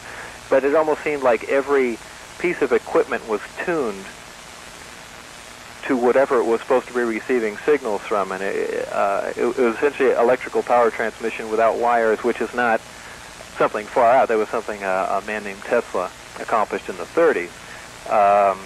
However, this seemed to be along the same lines, but much more advanced. Well, while we're on the subject, do you think mankind will ever manage to bring power from space to Earth through some method or another? It's the same sort of technology, I presume. I don't know. That's about the best I could say about that. Okay. Well, anyway, back to these. What was it like when you went in the room? I mean, I can only imagine they would lead you in, these guys with their little badges and so forth, and they would lead you into the area you were going to be working on these things, and you must have looked at them and said, "You've got to be kidding." Well, it wasn't. I only got to physically view the craft twice. Once was when I went inside to see the placement of the parts that I was to be concentrating on. The other one was in a short flight test. A flight test. I wasn't inside. I saw it from inside the hangar. And what did you see? Just lifted off the ground, almost silently. It had a slight hissing sound to it. Then drifted. It was quite amazing. I mean, I speak of it nonchalantly right now, but it's, there again, this was several years ago. Wow. Again, back for a second to magnetism, large magnetic fields have indeed done strange things. Do you recall anything of the story, the Philadelphia experiment? I've heard a lot about it. And I want to run things. This is an unusual opportunity, Bob, so I want to run something by you. I had a friend, somebody I regarded as truly honest and extremely credible, and he told me about an experiment that he saw participated in Arizona, in which a very extremely large electromagnetic field was created. And he claims that he saw something disappear. I mean, flat, completely, poof, disappear when exposed to this field. Is such a thing possible? Well, that's kind of a loaded question. Is it possible for something to disappear when exposed to a large electromagnetic field? Yes. Do I think that happened during the Philadelphia experiment? No. Do I think that mankind right now is capable of doing that? No. There isn't sufficient power generated in the entire output of the planet at this time to create a field of that distortion. Wow. Would the power plants inside these disks be capable of that kind of generation? Yes. Yes. What was the fuel of these craft, Bob? There had to be there's some sort of fuel, energy burned, expended, used, right? Yeah, the fuel was, well, let me digress for a moment here, that there are three types of nuclear reactions. One's the fission reaction, which everyone's familiar with. That's essentially how atomic bombs work. It's a splitting of atoms and causing a chain reaction. It releases X amount of energy. Another more efficient reaction is a fusion reaction, which releases a little more energy. Both of these, for instance, when put in bombs, whether they're thermonuclear, the hydrogen bomb, or the fission bomb, an atomic bomb, they use about 9/10 of 1% of that fuel gets converted into the actual explosive energy. Now, if you really think about that, when you're dealing with a plutonium bomb, for instance, you're dealing with, somewhere on the order of about 8 pounds of plutonium, which is about the size, a little bigger than a golf ball. Now, 8/10 of 1% of that makes that giant explosion that you see. All the other material is wasted. That's how efficient that explosion is. Mm-hmm.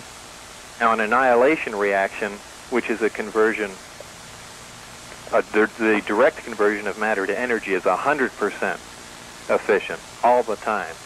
And you can see if that were put into a bomb. I made a tape explaining this, so I didn't have to. So you didn't have to explain it all the time to people like me. Right. I didn't get stuck on the radio. All right, as long as we're in the categories of fusion, I want to ask one more question in that category, and it has to do with cold fusion. A number of people, even some very recent claims of the creation of cold fusion. Is it going to be possible, Bob, do you think, eventually to have a cold fusion process? Absolutely not. No. Absolutely not. I'll make a bet on it right now. Absolutely not. So what was it that these scientists... about a power source. What was it that, what was it that these scientists came up with that caused the bubbling and the heating and the apparent creation of energy? Any idea what it was? I'm sticking with Los Alamos' explanation, was essentially an electrochemical reaction that took place. Did fusion occur? No. There was far, far too many experiments done that supposedly duplicate experiments, and these yielded no results at all. Mm-hmm. And the physics behind it don't make any sense either. All right, again, going back to the disks, the fuel they use apparently is element something or another that goes beyond our table of elements. Is that correct? Yeah, it's element 115. It's not an absolute definite, but that's what it appears to be. Element 115. 114. Chances are it's 115. And interestingly enough, it's a stable element, and those familiar with the way the periodic table works, the way elements go, as they get higher and higher on the periodic chart, they become less and less stable and begin to decay. But this is a stable element. And again, this isn't something that's a total surprise. I mean, we've known all the way since the 50s and probably the 60s, that somewhere there's a magic combination of protons and neutrons that, again, somewhere in the higher elements will make a stable element. And apparently that does happen up at that level. Have you had your hands on any 115, Bob? I have had my hands very close to it. Is there any 115 that exists outside of S4 now? You don't have to answer all of these, Bob. Who knows? That's a good answer. Let me, since I've got the two of you on the line, what would you say is your greatest area of agreement, the two of you? That we live in Las Vegas. Well, that makes the next one then very easy. He was going to say that I'm nuts. No, I'm just kidding around. John has I essentially have cut off whatever I haven't had contact with. So there can be talks of reptilian-like aliens or abductions and things like that. And I know there's lots of evidence that people were abducted, and I did see the thing on Fox the other day with the guy that got burns on him, and that's all interesting. But it's something strange that happens to you once you've been actually involved with something. You kind of put blinders on to the rest of the world, and now you only want to deal with something that you physically had hands-on experience with. Oh, very much like what I said earlier, and you've had hands on one of these discs. Have you ever seen... Now I'm kind of taking the attitude some people take towards me, but I'm not doing it on purpose. If I actually get abducted, then I'll start believing that. And that's, I don't but I'm that way, but that's just the way I think. Well, yeah, but Bob, why, having had your hands on a disc, are you not easily able to make the leap to the grays or the blacks or any of the other 80 supposed varieties of aliens in terms of accepting their existence?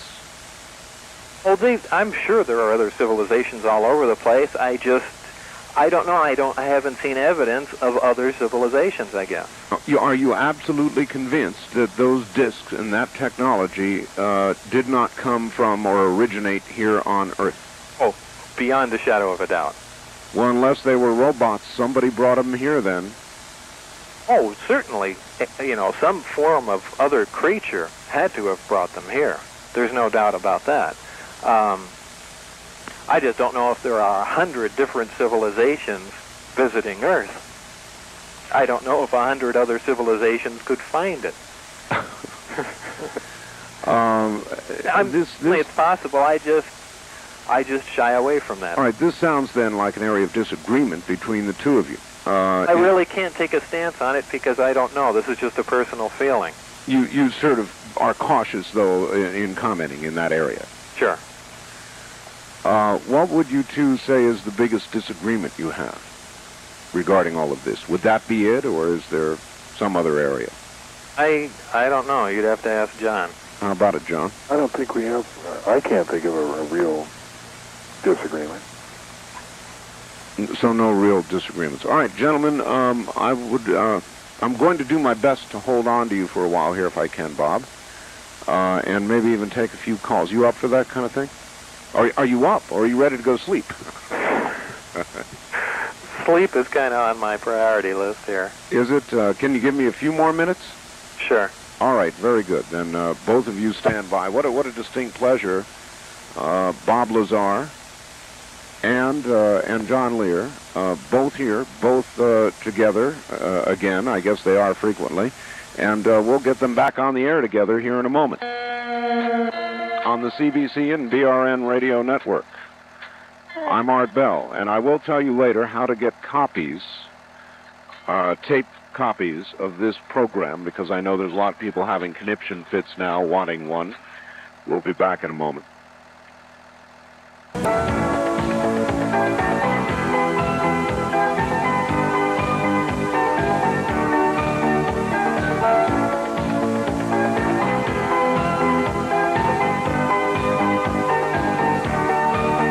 Good morning again from the great American Southwest. I'm Art Bell, and Bob Lazar and John Lear are both with me at the moment.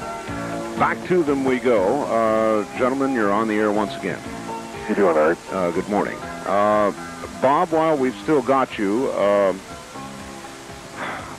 after you've gone through all this disaster that's been what? How long has this been going on now, Bob? For a couple of years now? Yeah. Is there anything you want to say to everybody about having gone through all this? I mean, would you do it again? Would you go public again? Or would you say, boy, I'd no more open my mouth than the man in the moon? I don't know. It's a tough call. It's something that has to be decided on, as things are happening. But given the same set of circumstances, I probably would have done the same thing, perhaps a little different. A lot of magazines are writing a lot of things about both of you. Do you find they generally get it right, or is it exaggerated baloney that most of them print? Well, most of the people don't have access to the information, and I'm part of the problem. I don't do interviews. I don't do talk shows. I don't go around and give lectures. I just don't do anything. And I'm constantly being hounded for information. So without the information, they tend to make some of it up, probably. Well, so some of the information has come out, especially in George Knapp's special. That's where I essentially spilled my guts, said everything that happened to me, and kind of want to wanted to really leave it at that. The technical information I made a tape about for the people that really wanted to know the nitty-gritty, and left it at that, and that was it. And, you know, people would look through those two things. You know, everything essentially that I experienced and happened was contained within those two things. But, you know, inevitably things get screwed up, and a lot of hearsay, and there's an awful 99.9% of the UFO community are crazy. These people are just absolutely out of their minds, and I really want to have nothing to do with them. And they're tied in with, I mean, all kinds of strange factions of groups, and it's really impossible to weed out any real information coming from most of these sources, these magazines, and even the larger groups. So I really have to stay away from it. And that gets people upset and thinks I'm trying to, you know, hide things from them, and I'm called government agents and stuff like that. And it's, you know, the list is never ending. 99 and 9/10%, Bob? Perhaps more. But, with your continued association then with John Lear, I take it you view him in one of the top very small percentage points of those who may be onto something. No, I don't. I don't really associate with him. John Lear does his own thing, and I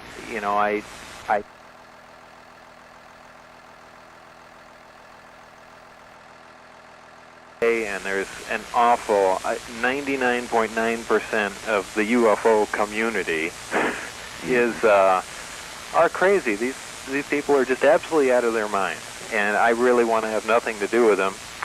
And they're tied in with, I mean, all kinds of strange factions of groups, and it's really impossible to weed out any real information coming from most of these sources, these magazines, and even the larger groups. So I really have to stay away from it. And that gets people upset and thinks I'm trying to, you know, hide things from them, and I'm called government agents and stuff like that. And it's, you know, the list is never ending. 99 and 9/10%, Bob? Perhaps more. But, with your continued association then with John Lear, I take it you view him in one of the top very small percentage points of those who may be onto something. No, I don't. I don't really associate with him. John Lear does his own thing, and I don't. John, comments? No, we have some of my ideas are far out because I'm not a scientist. Bob is a scientist. He dealt with things that he saw with, worked with, were proven to him. To me, it's, you know, all I'm dealing with is speculation. Well, to the casual, I've heard, and that's what I deal with. Well, exactly. But to the casual observer, somebody like me, everything you've told me, John, about how they travel, means of propulsion, the kind of creatures they are, all the rest of this sort of thing, is underwritten or strengthened by what Bob Lazar says. I mean, don't you realize that, Bob? You're saying, I saw the discs. Yes, they exist. Well, yeah, the information, like I said, the only information I know are the technical aspects of the craft. And that information John has, we've talked about that, and he understands it, and the information that he relays like that is absolutely correct, and I'll verify that. I actually got to work with that stuff. I don't know, you know, aliens didn't take me to their planet. I don't have proof where they came from. I don't know how any deal was cut. I don't know about abductions. I don't know about all that other stuff. Right, listen to me. We've got to stop here. I've got a newscast I've got to do. Please stay around just a little while longer, will you, Bob? Sure. All right. Stay right there. When you visit Las Vegas, you can enjoy yourself at Jackie Gaughan's Plaza Hotel at the top of Main and Fremont. We invite you to participate on the Talk of the West. 1-800-257-3825. And now, back to John Lear and Bob Lazar. You're both back on the air again. All right. Well, this is all flooring me a bit, but it's fun. Just like to say it's really a privilege to be on with Bob. You know, he is my friend, but he does never goes on any of these interviews, and it's just really nice to have him on for once. He doesn't back me up on everything, but he does back me up on the stuff that he saw. Well, let's try a question on you here. That's a very nice compliment for Bob. If Bob Lazar did get the equipment or the technology and ever did build a time machine, would you sit in it while he pulled the switch? Sure. You would? I think he would, Bob. No, it's strange. I get a lot of letters from people, and there have been quite a few people that really think that I have a time machine, and I would really like to know how this got started. I mean, there are people with honest requests wanting to know how much that I would charge them. They need to go back to the 50s to rescue their brother from being killed or something like that, and I really have to make it clear. I really don't have a time machine, and I don't possess the technology to make one either. Right. So, please don't write to me asking that. Well, there is this, though, Bob. If you had built a time machine using some of that technology, would you be likely to admit it?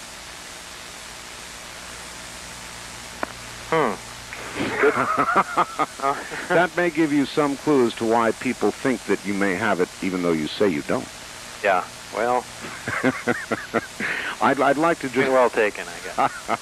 I would like to take just a couple of calls just for the fun of it, and let's see if anybody has any questions. Listen, Art, before we do, can I just tell the folks how to get a hold of this tape that Bob put out, because he won't advertise it himself, but yeah, I really think it's important that if you do want to know about this technology and what Bob saw up at the test site, he does have a videotape available, and you can write to Tri-Dot Corporation. That's TRIDOT, Tri-Dot Corporation, 1324 Southeastern, and then that's in Las Vegas, and it's Las Vegas 89104, and the price is $29.95 plus $3 shipping and handling. And if you want to know about this stuff, you just can't make a better investment. I know Bob doesn't advertise this very much, but I think it's really important. Yeah, and there's going to be another one too, isn't there, Bob? Yeah, it's kind of in the works, but that tape was a lot of people that viewed the first tape. It's a technical tape, but it's made for the layman to understand all the technology and how it works. And there's just been a request for a tape that goes heavy into the physics. A lot of technical people, scientists and that sort of thing, want all the specifics exactly, formulas and things along those lines. And that's what the second tape will probably cover. I'm not really sure about that yet. Nothing's been done with it. And what kind of technology would that give away? Well, really, we're just talking about the how specifically the amplifiers work, things along those lines. With the knowledge, Bob, of roughly how they work, would it be possible for somebody on this Earth to eventually, do you feel, build or duplicate that technology and build something that would do what that power plant does? Well, it's just a matter of having access to certain materials. With some super heavy elements, such as element 115, with the proper materials, we could absolutely build it. The technology is not millions of years ahead of us. You're looking at technology that's maybe hundreds and hundreds of years ahead of us. It's not that phenomenal. It really isn't. A lot of people, talk about it being even billions of years, and it really isn't. This technology is not that far-fetched once you get your hands around it. So it is quite feasible that we could eventually duplicate these systems, but not with materials that we have readily available right now. Mm-hmm. There'd have to be another source for these materials. Coming in, I asked this of John earlier, and it's another one he couldn't quite answer, but came up with a good answer nevertheless. I heard an astrologer who said that the sun, over the last 2 months, Bob, has lost roughly 0.1% of its output. Now, while I guess the output of the sun, which is a nuclear dynamo, does vacillate a little bit, this seemed to that person somewhat worrisome. Any comments on that? I wouldn't be really concerned. I mean, the sun has a tremendous hydrogen supply, which is being, fusion reaction is being converted to helium, and you don't really have to be concerned about anything running out for probably about 5 billion years, and then at that point there'd be some pretty dramatic changes. There's no real problem that could develop in it causing enough of a drop to affect us ecologically. No, as a matter of fact, when the sun begins to run out of fuel, it's going to swell. So it's not going to burn out like a candle. All right, indulge just a couple calls here. We are a talk show. Wildcard line 3, you're on the air Coast to Coast AM with Art Bell, John Lear, and Bob Lazar. I finally made it in. Good. Where are you calling from, sir? Las Vegas. Las Vegas, all right. All right. What I wanted to ask about the saucers and the alien technology was they must operate off from some type of communication frequency. Is it any way possible to put together some sort of a transmitter so that one could start putting out a signal to them? All right, it's a good question. Bob, any insights into whatever communications capabilities they had?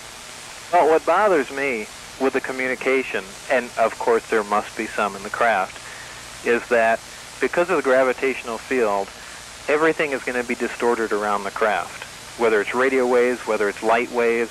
And in fact, someone had asked earlier how craft, I think they asked how craft seemingly disappears or underneath it. Well, this again is characteristic of the gravity amplifier, that it actually pulls light around it. For instance, I even mentioned in my tape that there are stars that are behind the sun, where the sun actually blocks our view, and we can see those stars. The reason why is the sun has a tremendous amount of gravity, pulls the light from the star up and around the sun so we can see it. In these disks, when they're operating, if they're in something called an Omicron configuration, if you're standing underneath the disk, you can't see it. You can only see the sky above it by the way light is bent around the craft. Now, the way I understand this to envelop the craft, I can't see how radio waves can get into the craft. And that's something that's puzzled me for a while. So there must be some other form of communication. Would the gravity amplifiers themselves possibly provide the key to the kind of communication they used? In other words, something propelled or moved through time or space or both with the same technology. In other words, each new technology, lasers, for example, can be modulated, and you can use light to pass voice. And so I wonder if their technology might have in it a key to their communications. It's quite possible. Quite possible there is something called, along the lines of a gravity phone. Yeah. Something that John and I have spoke about in depth.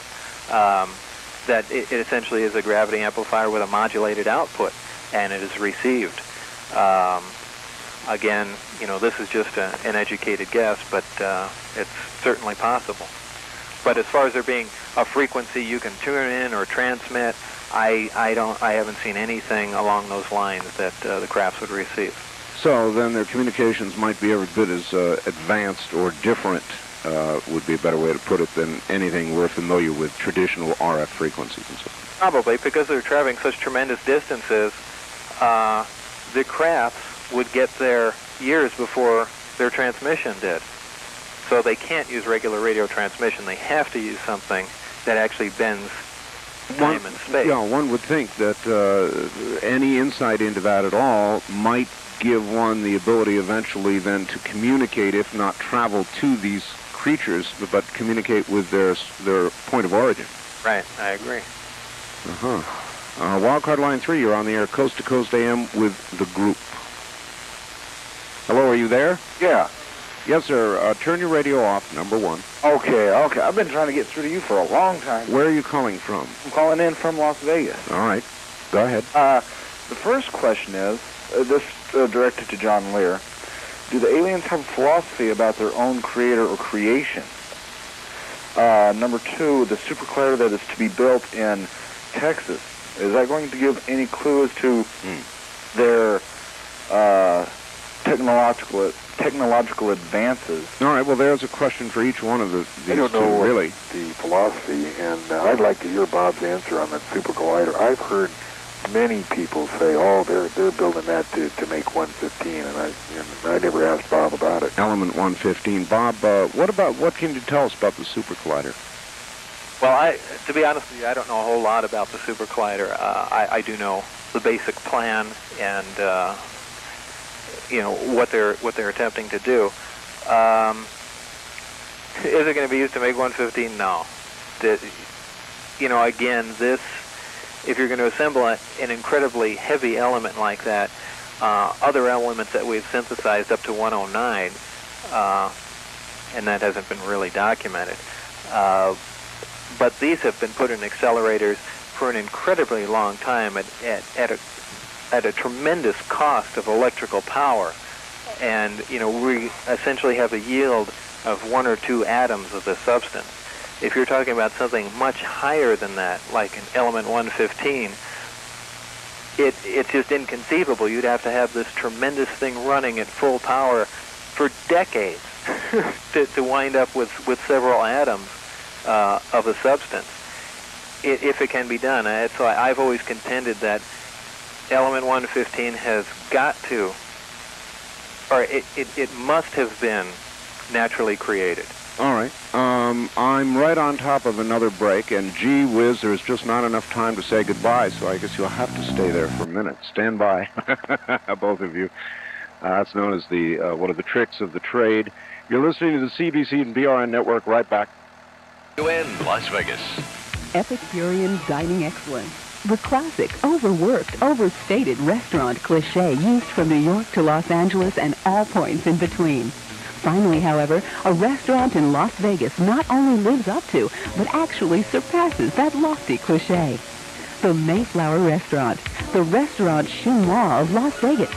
Come savor the succulence of California-style Chinese cuisine with French and continental influences found only at the Mayflower Restaurant. The Mayflower features such delicacies as Mongolian grilled lamb chops with cilantro mint sauce, grilled salmon with ginger butter sauce, and roast duck salad with plum vinaigrette. Enjoy your meal inside in casual elegance, or dine outside on our climate-controlled patio. Every ingredient used at the Mayflower is gourmet. The only thing you'll find at the Mayflower that is not gourmet are our prices. Visit the Mayflower Restaurant on Sahara and Decatur at the Sahara Pavilion in the Oasis Food Court, or call 870-8432. For every person who listens to the financial news and actually understands it, there are thousands of otherwise intelligent people baffled by the world of money and investing. Turning to the Nikkei Index, That's why people are discovering the Wall Street Journal Guide to Understanding Money and Markets. This 120-page book is easy reading with useful information that helps explain the ins and outs of finance. Durable goods orders surprise Learn many how to by spot trends in stocks, the difference between treasury bills, notes, and bonds, what no-load mutual funds are.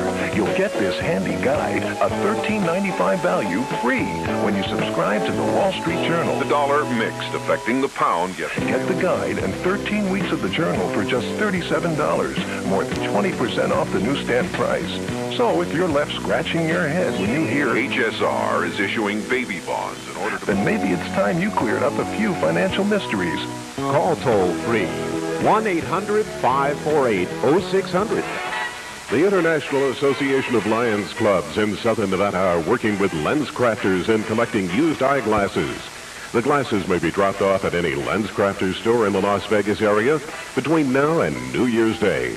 Donated glasses will be cleaned, repaired, classified by prescription, and distributed on a mission this coming spring. Help the Lions Clubs in Southern Nevada.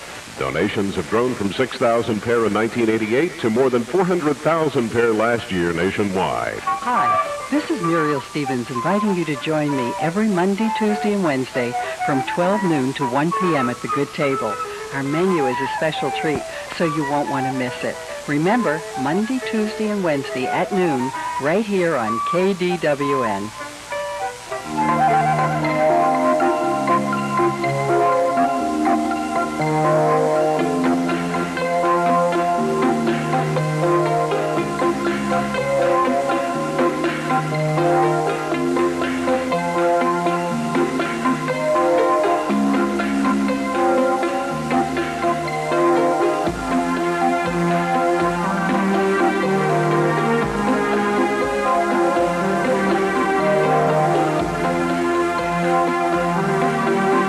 Good morning again from the home of S4, Area 51, and Bob Lazar and John Lear. They're my guests. I'm Art Bell. We're going back now to the phones, and you're both back on the air again. Yeah, Art, I don't know how you did it. Again, it's an honor for me to be on the same program with Bob. I know the Pope couldn't get an interview with him. I don't know how you did. It really is. Well, it is indeed an honor to have you here, Bob. It really is.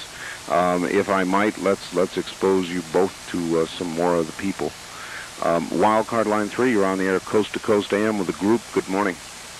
Oh, yes. Boy, I'm really honored. This is my second time. I called earlier on the first-time caller line. You couldn't remember my third question, which had to do with Atlantis. Oh, thank you.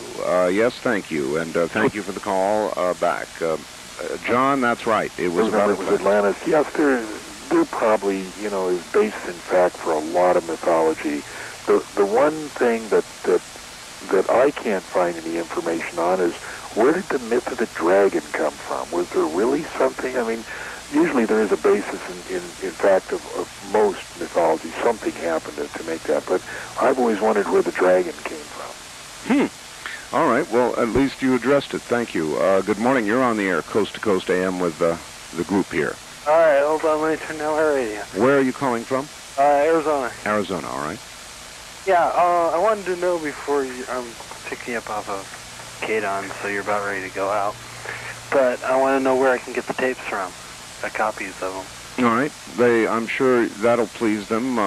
John, why don't you go ahead and give out the address where the... Tridot Corporation, T-R-I-D-O-T Corporation, and it's 1324. That's 1324 Southeastern.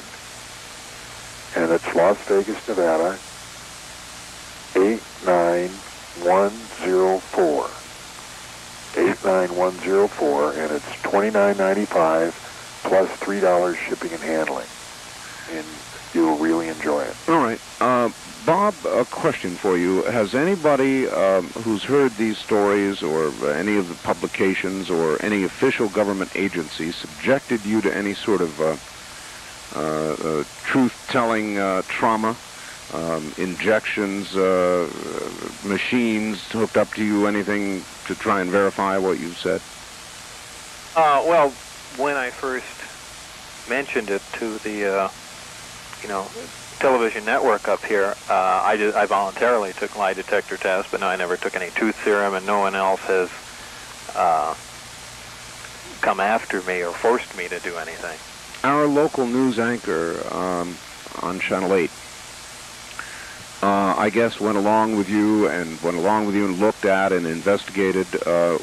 What was his personal determination after he finished looking into this and did his show? Do you know? George Knapp, you mean? That's right. I'd like to answer that question. He was such a firm believer that he nearly discredited himself on a news show by when one of the girls said, "Well, George, what do you think?" And instead of the stock newsman's answer of saying, "Well, I think this deserves more investigation," he said, "I believe it." And he was called to task by his boss for saying that. So, did he see anything that we didn't see? May have had access to some information.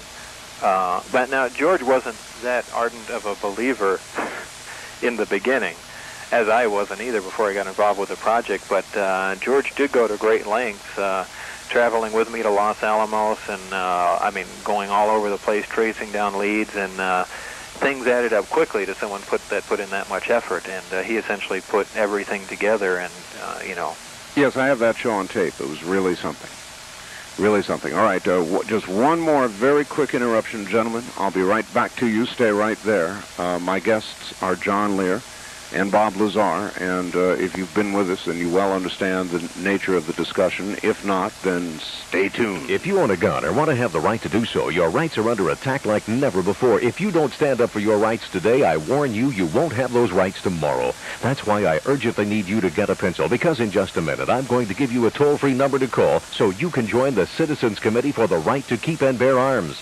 As a member of the Citizens Committee, you receive a membership card, a monthly newsletter, plus legislative action alerts aimed at protecting your gun rights. Membership costs only $15, a small price to pay to protect your right to keep and bear arms. It's so important that you join today. If you call now, I'll make sure that you get the 168-page special edition of the Gun Rights Fact Book free. Call 1-800-452-9100. Join today. Call now and get your membership card, monthly newsletter, plus legislative action alert and free book.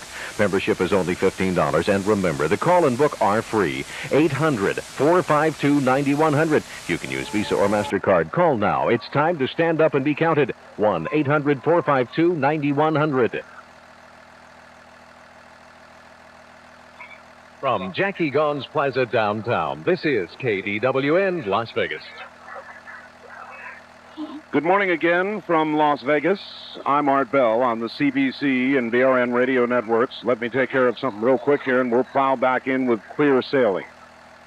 The perfect gift, as I've described to you earlier, for any woman is flowers. I mean, there's no question about it. I don't care whether it's a birthday or an anniversary or just I'm sorry or I'm happy or I'm in love or whatever it is. Flowers always cut it. And flowers are always cut when they're sent, sent from absolutely fresh flowers.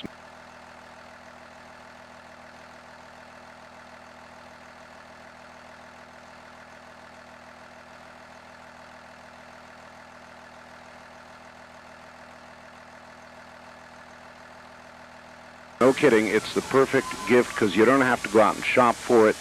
You can do it right from home. You can order from home. I'm going to tell you how in a second. You don't have to go wrap it up, take it to the post office, mail it across the country, because they'll deliver it on the day you specify anywhere in the country. It's really, there's no deal like it, and there are, since you're dealing, you see, directly with a flower farm instead of a retail outlet, you get the best deal. Straight out. So order now. Christmas time is here, and if you've been delaying, here's a way to take care of it just like that. The number is 1-800-562-6438. 1-800-562-6438. Absolutely fresh flowers. And John Lear and Bob Lazar, welcome back. Thanks. Is there anything, Bob, that since you don't make public appearances and you don't go on talk shows, is there anything that you've been wanting to say to the public and haven't had a chance to for a while now? No, nothing that comes to mind at the spur of the moment. All right, let's take a couple of more calls. Good morning, Wildcard Line 3. You're on the air, Coast to Coast AM with the group here. Yeah, I'd like to direct my question to John Lear. What any of this has to do with the English wheat fields where they make those designs, and which aliens changed this, those 64 different modifications? Was it the Greys? All right, thank you, sir. The crop circles first. Obviously, it has something to do with the crop circles, but I don't know what, and I don't interest myself much with that phenomenon. It's pretty weird, and I read the magazines and stuff and look at it, but I don't know anything about it. Well, I'm interested in directing a little of that to Bob. Bob, since you're a physicist, these damn crop circles, they really are all over the world. They're in Australia. They're in too many places for two guys in a board and a chain, you know? What could they be? I don't know. Certainly, it can be, I mean, it's possible I'm sure there are other explanations. It could certainly be the footprint of one of the crafts. The crafts can certainly be at altitude and compress a wheat field down like that. That's not a problem. As far as what else it could possibly be, some other prosaic explanation, I really don't know. And John, I think there was more of a question for you. Yeah. He said, what group was it that did the genetic alterations? I like Bob to answer that because he's the one that read the document, and I just quote from what he said. All right. That was supposedly what people call the grays, the rays from Zeta Reticuli. Okay. Let's just keep moving here. Good morning. You're on the air, Coast to Coast AM, with Art Bell, John Lear, and Bob Lazar. Yes, this question's for Bob Lazar. I was reading an article in the Los Angeles Times for November, and it was regarding a experiment going on approximately 2 miles inside Mount Andrieki in southern Russia with Vladimir Garvin regarding the neutrino. Are you familiar with that at all? I'm familiar with a neutrino, but not the experiment they're conducting. Oh, really? Well, I suggest that you get that article. It's in the Los Angeles Times, and very enlightening. I was curious if you were able to make any connection between the neutrino and the Gilliam experiment, but being done by, it's called SAGE, S-A-G-E. What specifically were the Russians doing? Well, it's a combination Soviet and U.S. experiment with their. I was hoping you could answer the question, but they're particularly looking for subatomic matter. All right. You mean like quarks and things of that sort? Yes. All right. Thank you. Is that the purpose of one of the purposes of the accelerator in Texas they're building? Well, that's certainly one of them. It's kind of a useful tool. There are a lot of things you can do with an accelerator on the subatomic level, but certainly one of them is the building blocks, what actually compromises protons and neutrons, and looking at the different flavors, as they say, of quarks and other subatomic particles that only exist in areas of extreme energy and only come into only were in existence at the very creation of the universe. So, in exploring the subatomic world, you're kind of looking back in time. Bob, again, I'm not a physicist, but I heard also from this astronomer, perhaps a question directed at him earlier, that we are from time to time able to detect neutrinos from the sun here on Earth. Is that correct?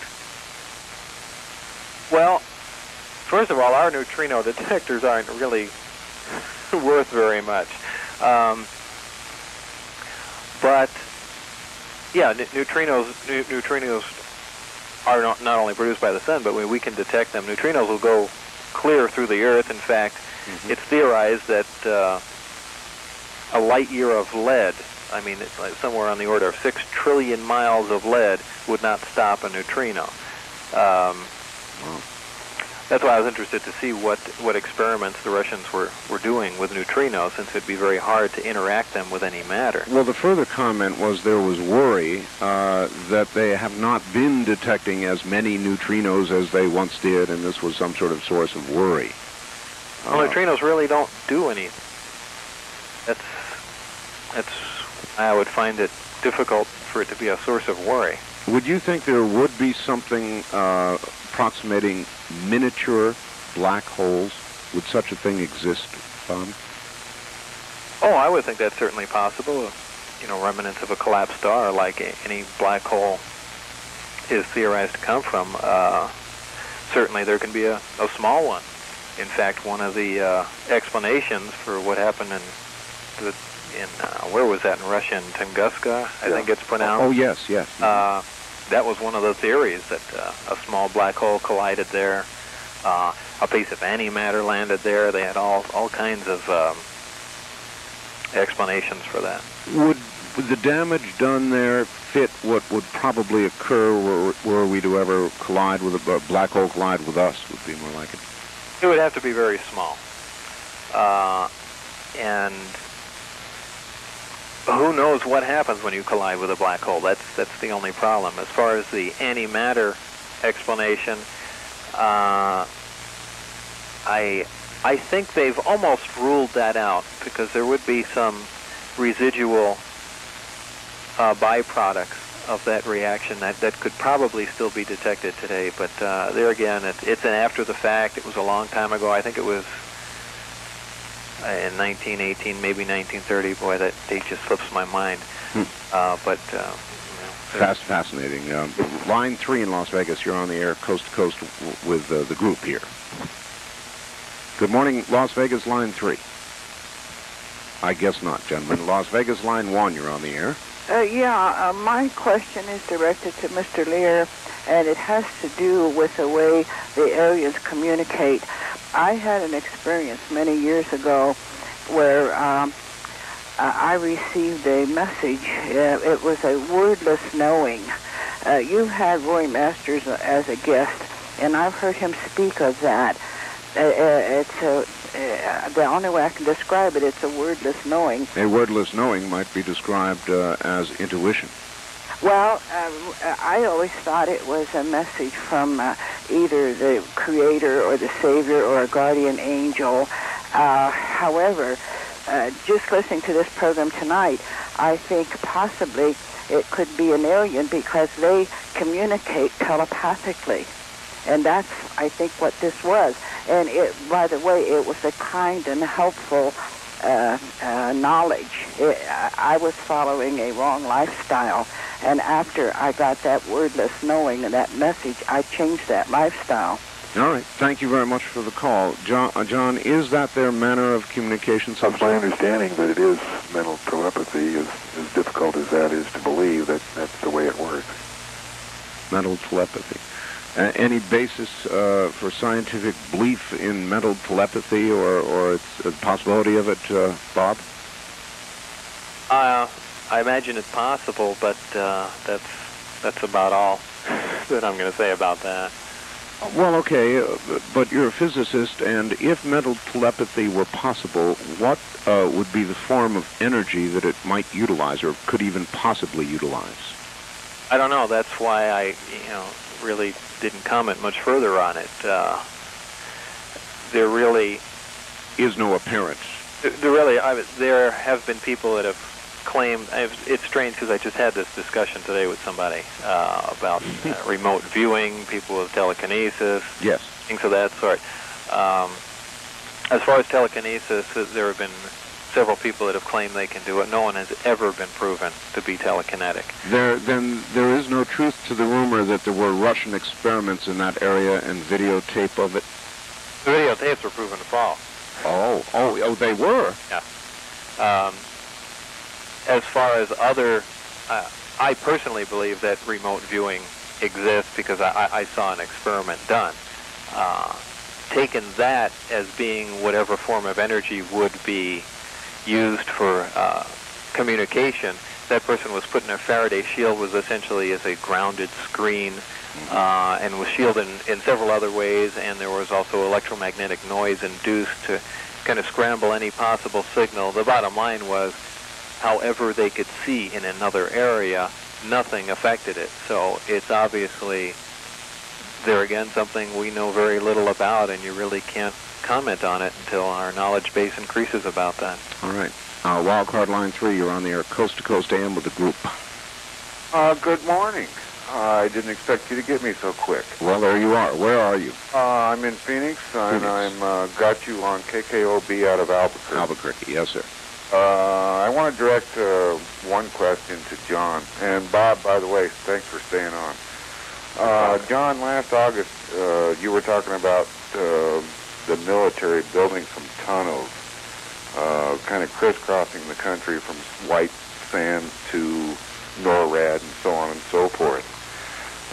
I believe the technology and everything is there, but, just give me, in your wild imagination, what do you think they did with the debris? How did they hide that? All right, thank you. It's a good question. If you dig tunnels, you end up with a lot of dirt. That's been asked several times, and when they dug the supposed base at Dulce, I heard that they took the dirt and put it 80 miles away so that there wouldn't be any debris that would let you see if there was something built there. Apparently, according to this article that I said on the last program in Omni Magazine, 1983, and I forget what the month was, apparently that tunnel digger either compacts it or destroys it or turns it into some other form where they don't have to dump it somewhere else. All right. When I was a youngster, The man who trained me in amateur radio, got me introduced to amateur radio, was himself a physicist. He was Polish, of Polish extraction. And he was working on obtaining a nuclear reaction, or a reaction of some sort, from materials other than uranium.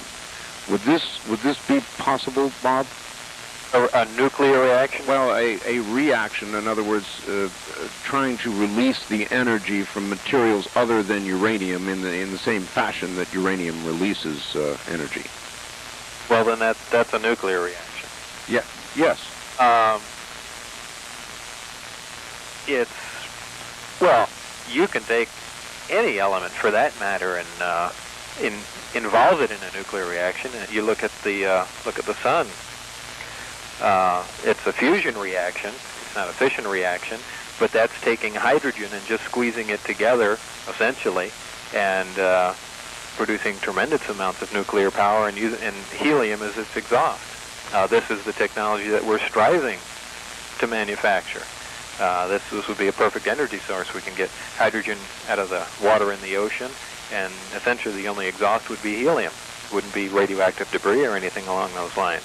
There are some stars that use a carbon-nitrogen cycle that involve carbon and nitrogen and helium and another form of nuclear reaction. But these things take tremendous amounts of power to initiate. Even the easiest one to start, I believe you have to hold at 10 million degrees Celsius for several seconds just to initiate it. And we've been trying to do that for about 70 years now, and we just can't produce that much temperature and contain it in a small area. And sustain it. I think they've produced some pretty high temperatures instantaneously, haven't they? Yeah, they have. They have had some recent English experiments here and there, and different technologies, trying laser fusion in the tokamak reactors, but no one's been able to hold it long enough, because if you do hold it long enough, the reaction becomes self-sustaining as long as it's fed hydrogen. Have you not experimented with a hydrogen-powered automobile? In fact, you had one, didn't you, Bob? Yeah, I built one several years ago. I had a 1978 Trans Am, and I converted that to run on hydrogen. In fact, entered an alternate fuel contest, and I won. I drove from Woodland Hills, California, to Kitt Peak, Arizona, the observatory there, on a single tank. Well, then why aren't you up hobnobbing it with the big three and being wined and dined? And in other words, why didn't they grab it and produce it? Well, again, this is no phenomenal technology. The conversion is very similar to that of converting a car to run on propane. Hydrogen's a flammable gas. A car will run on any flammable gas. The only problems were some corrections in the timing. Actually, there's a few other, because hydrogen burns much faster and would tend to detonate. The tricky part is storing it. Most hydrogen cars have stored it in a liquid form, which is very dangerous, explosive, and it's cryogenic. It's very cold, and it boils off. And it can only be stored at a certain density. Other people have stored it in gas form, which is a less density, requires more stops to refill. Again, it's dangerous. There's another way to do it, and that's to chemically store it in a material called a hydride. And this is a substance that acts like a sponge. A sponge soaks up water. A hydride is a chemical that soaks up hydrogen, and once it's locked into it chemically, it's virtually non-flammable. You can get a car carrying a tank full of gas would be much more dangerous. And the way you get it out is you use either the exhaust or radiator water to warm the hydride and evolve the hydrogen. The only problem here was that these hydrides, or the amount of hydride I used in my car, it's reusable. You can refill it with hydrogen, and so on.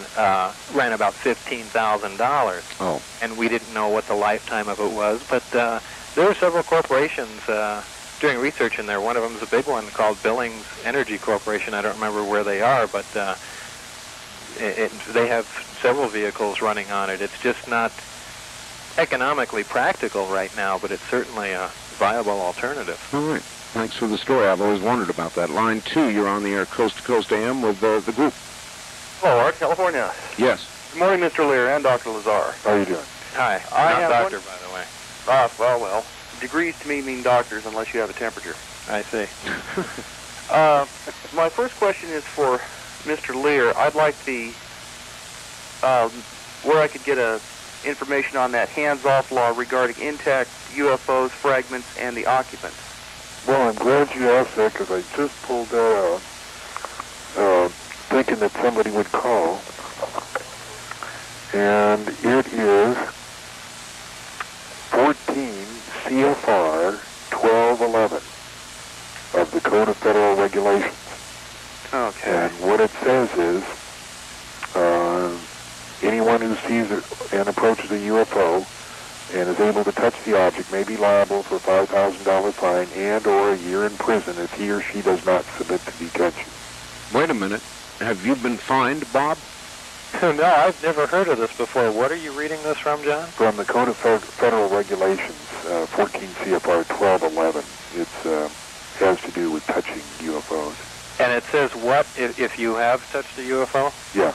Anybody who sees or approaches a UFO or touches the object may be liable for a $5,000 fine and or a year in prison if he or she does not submit to detention. See, Bob, just why submitted to detention? Well, I was going to say just one more insult.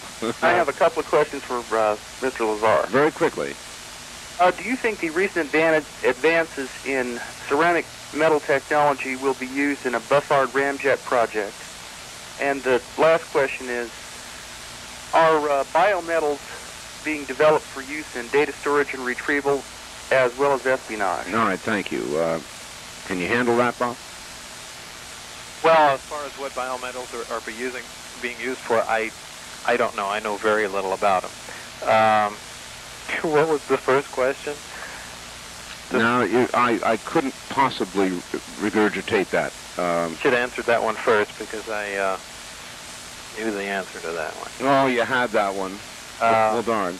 All right. Think about it. Listen, folks. Bob, I'm only going to request that I have you for about 7 more minutes, if I can have you that long. And then we'll do the last hour with John. Bob, it's been such an honor. Both of you stand by for a second. And we'll do that, and we'll do this. And we'll get it all handled and be right back. You're listening to the CBC and BRN radio networks together in the nighttime from Las Vegas. I'm Art Bell with John Lear and Bob Lazar.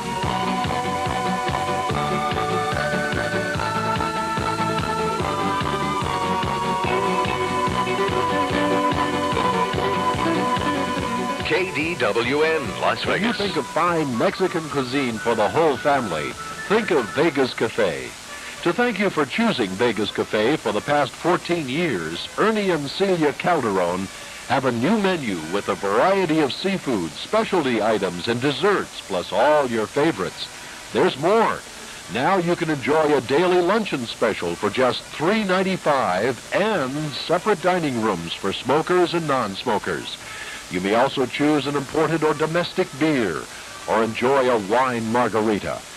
Vegas Cafe at 4637 West Charleston in the Hyde Park Center serves breakfast, lunch, and dinner Tuesday through Saturday, 9 a.m. to 10 p.m. Try Vegas Cafe, where the Calderon family's pleasure is serving your family superb homemade Mexican cuisine that will please your palate and your purse. Vegas Cafe, 870-7411. Closed.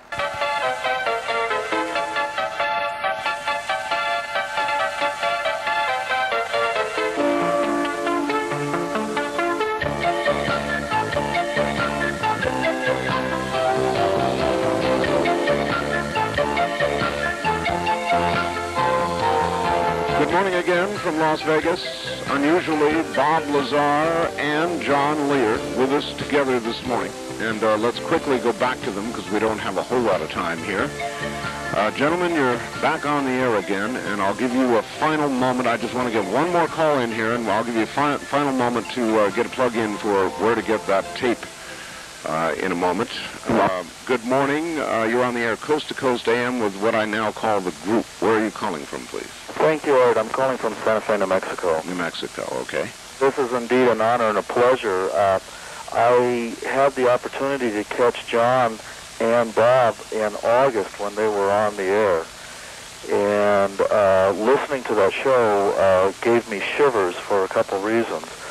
In 1989, I had an experience in the mountains of New Mexico which After viewing some objects in the sky, I started to write down some things in the following days.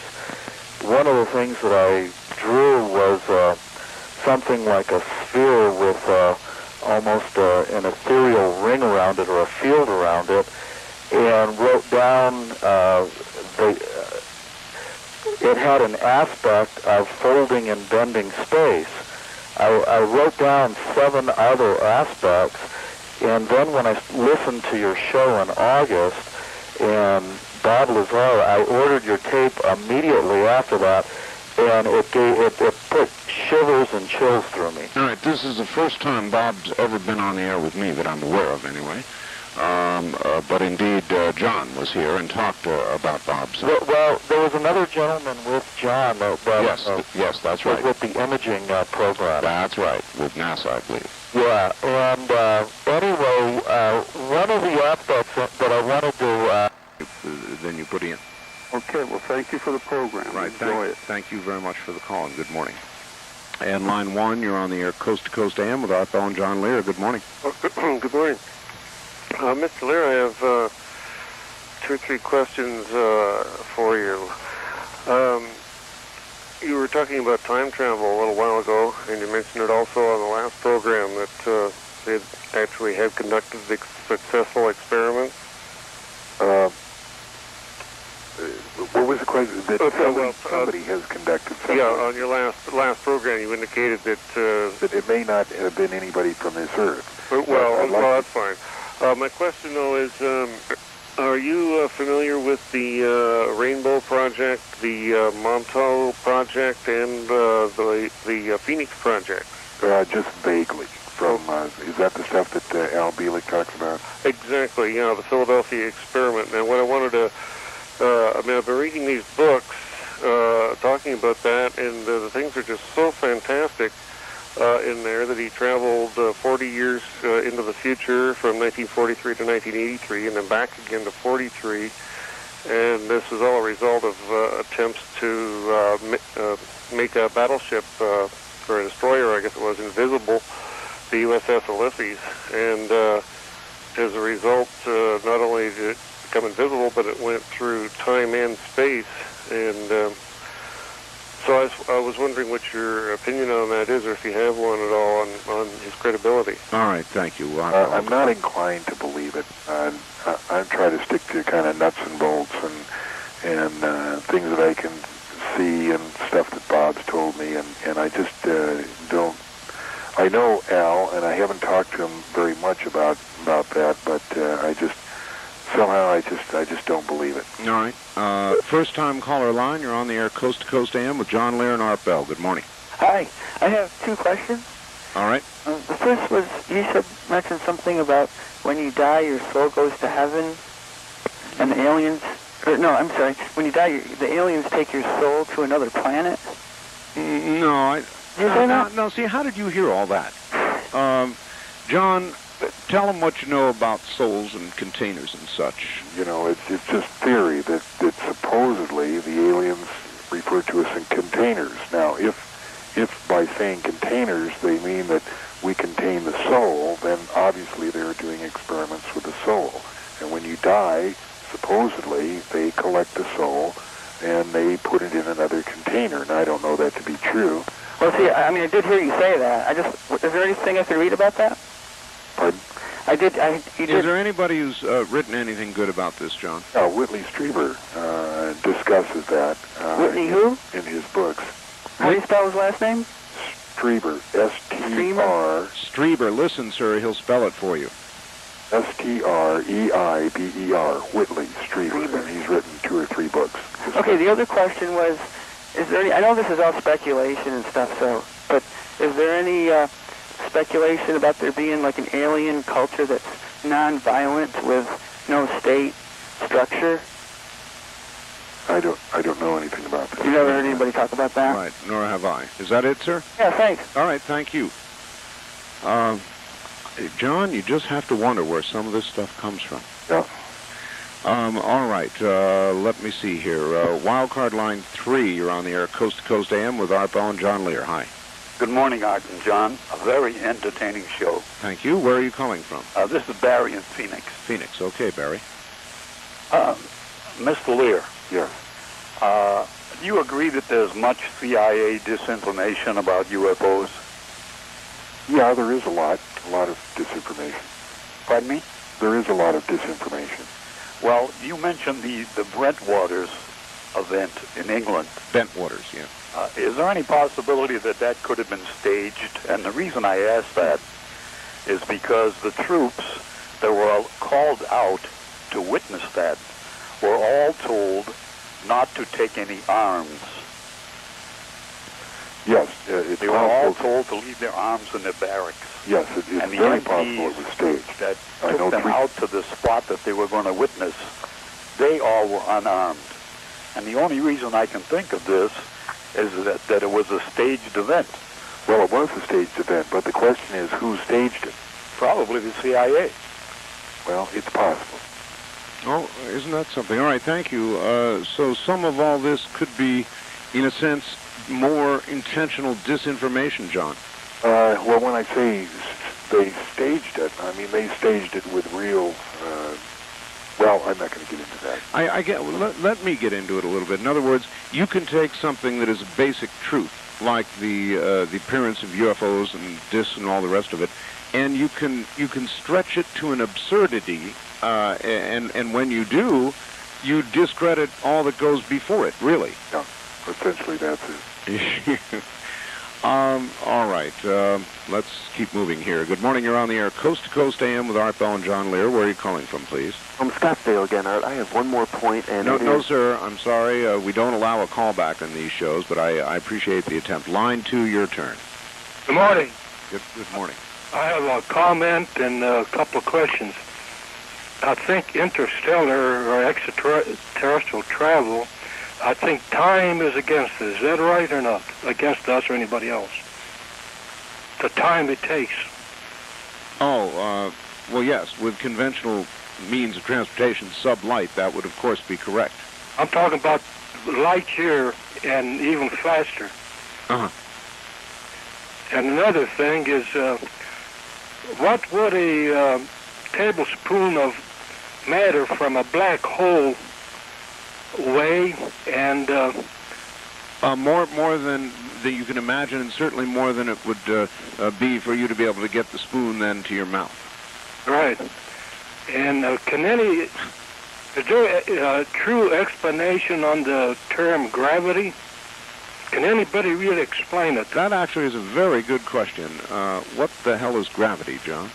Well, not being a physicist, I don't know, but according to Bob, there's two forms of gravity, gravity A and gravity B. And gravity A is the small atomic force, and gravity B is the large force, like the Earth and the planets in orbit around the sun.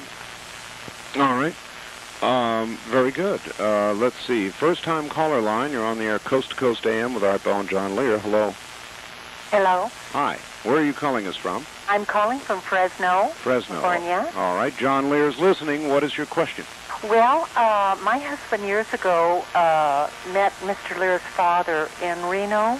Yes. And my question is, could he review again about the helicopters and the men coming in black uniforms?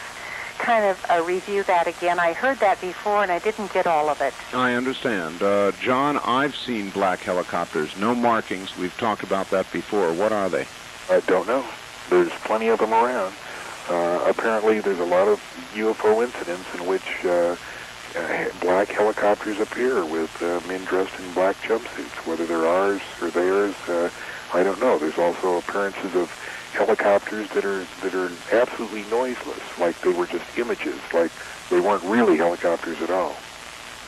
Well, exactly. The ones that I've heard are not quite silent, but not far from it, and you don't hear them very long. The moment they're gone a little bit, they are silent. I just heard of some of our helicopters that are very, very quiet. All right. Hold on right there, John. We're going to do another quick break. You're listening to the CBC and PRN radio networks in the nighttime. KDWN, Las Vegas. From the home of S4, in Area 99, Area 51, areas that don't even have numbers. They're so secret. Las Vegas, the desert, in the great American Southwest. Welcome back to Coast AM. I'm Art Bell, and I'm going to give a quick version of the numbers, something I've not even had time to do this morning.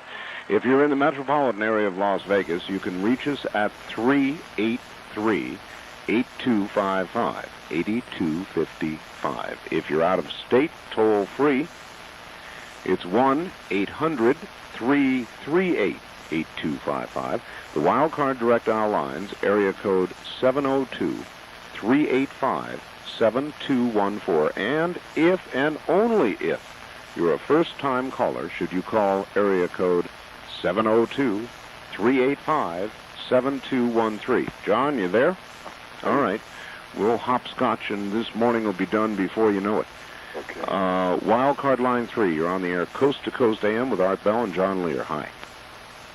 Hi, how you doing? We're both fine. Where are you calling from? Buttonwillow, California. Wow. I don't know where that is, but go ahead. It's outside of Bakersfield. Okay. I have a question for John. I just tuned in, and I was curious. Does he believe that there's any interbreeding going on between humans and aliens, and to what ends do they expect to achieve? Yes. Supposedly there has been interbreeding. Apparently... it's an ugly thought, John. Pardon? I say it's an ugly thought. Apparently they're trying to interbreed for... apparently their race is dying out. At least this is the story some of the abductees come back with. And they're trying to interbreed with us to make a stronger form of themselves. Very interesting. Okay, thank you very much. That's right. One of the species. Thank you. That's a very disturbing thought, John, for most human beings. You know, unless there's cute little green chicks or something. No. Yeah. All right, good morning. On the first-time caller line, you're on the air Coast to Coast AM with Art Bell and John Lear. Is this Art Bell? It is, yes. I'm flabbergasted. It's so nice to talk to you both. This is Billy, and I'm calling from Ontario. And, John, I talked with you recently at the Congress in Las Vegas at the Hacienda. Yeah. In the magic shop. Right. I happen to have heard Al Balick, and I picked up the Montauk Project and saw his presentation. And I am a follower of Tesla, and I happen to really buy everything that Al Balick has said. And if you will, talk to Bob Brown, who put the Congress on. And also, have you seen Al Balick's presentation at all? No, I have not. Well, I think you might, he held the audience in the palm of his hand, and everyone was absolutely not breathing. They were so entranced with everything that he had to say. Well, ma'am, what kind of things did he say? I mean, the rest of his... Well, his knowledge of electronics is absolutely impeccable. I would love to hear Bob Lazar and Al Balick get together. And if you like, Art, I will send you Al Balick's number, and maybe sometime you could do a show with him. Why not? Why not? Indeed. Call my network and... I will send further information, but Montauk Project and also the knowledge I have. I went with a friend who was on the panel, and she had some fascinating things to say also. So I really think there's a whole lot further to go in this whole area, and I really appreciate your having everybody on. And I'm sorry my tape recorder wasn't working, and I couldn't get the show tonight. All right, well, if you'll listen carefully, I will shortly tell you how to get a copy of it. But we have got to go. Wonderful. Thank you so much. Thank you very much. John, hold on. We'll be right back, and I will be back with the information about how to get a copy of the show in just a moment. Let me ask you, the business owner, Would you like to advertise to over 750,000 people in the West per night? Would you like an audience that listens to the radio for information, that ranks as number one in listener loyalty, that is growing every night as Coast to Coast AM with Art Bell is proving to be the best late-night talk show in America? Would you like to reach the consumer who, much like yourself, has many interests and requires goods and services from a variety of suppliers? Does your business search for the investor who follows world events as a prelude to investment? Coast to Coast AM with Art Bell gives the advertiser an opportunity to reach an audience that has the income and desire for the products that you offer. We get results with adults for our clients. For more information about building your business with the Chancellor Broadcasting Network, call 702-798-1798. Bring our listeners to your products or services. Call 702-798-1798 today. That's 702-798-1798. From Jackie Gone's Plaza downtown, this is KDWN Las Vegas. Good morning and welcome back to the show, the one you waited for and have certainly received this morning. If you want a copy of this show, I really know already that I'm about to save myself a whole lot of trouble because everybody will be calling up saying my tape recorder wouldn't work. If you want a copy of this show or any other show that we do here, are you ready to write? Do you have your pencil? Oh, I hope so. Please write this number down. Please don't call all over the place asking for this number, because this is the only place you can get it.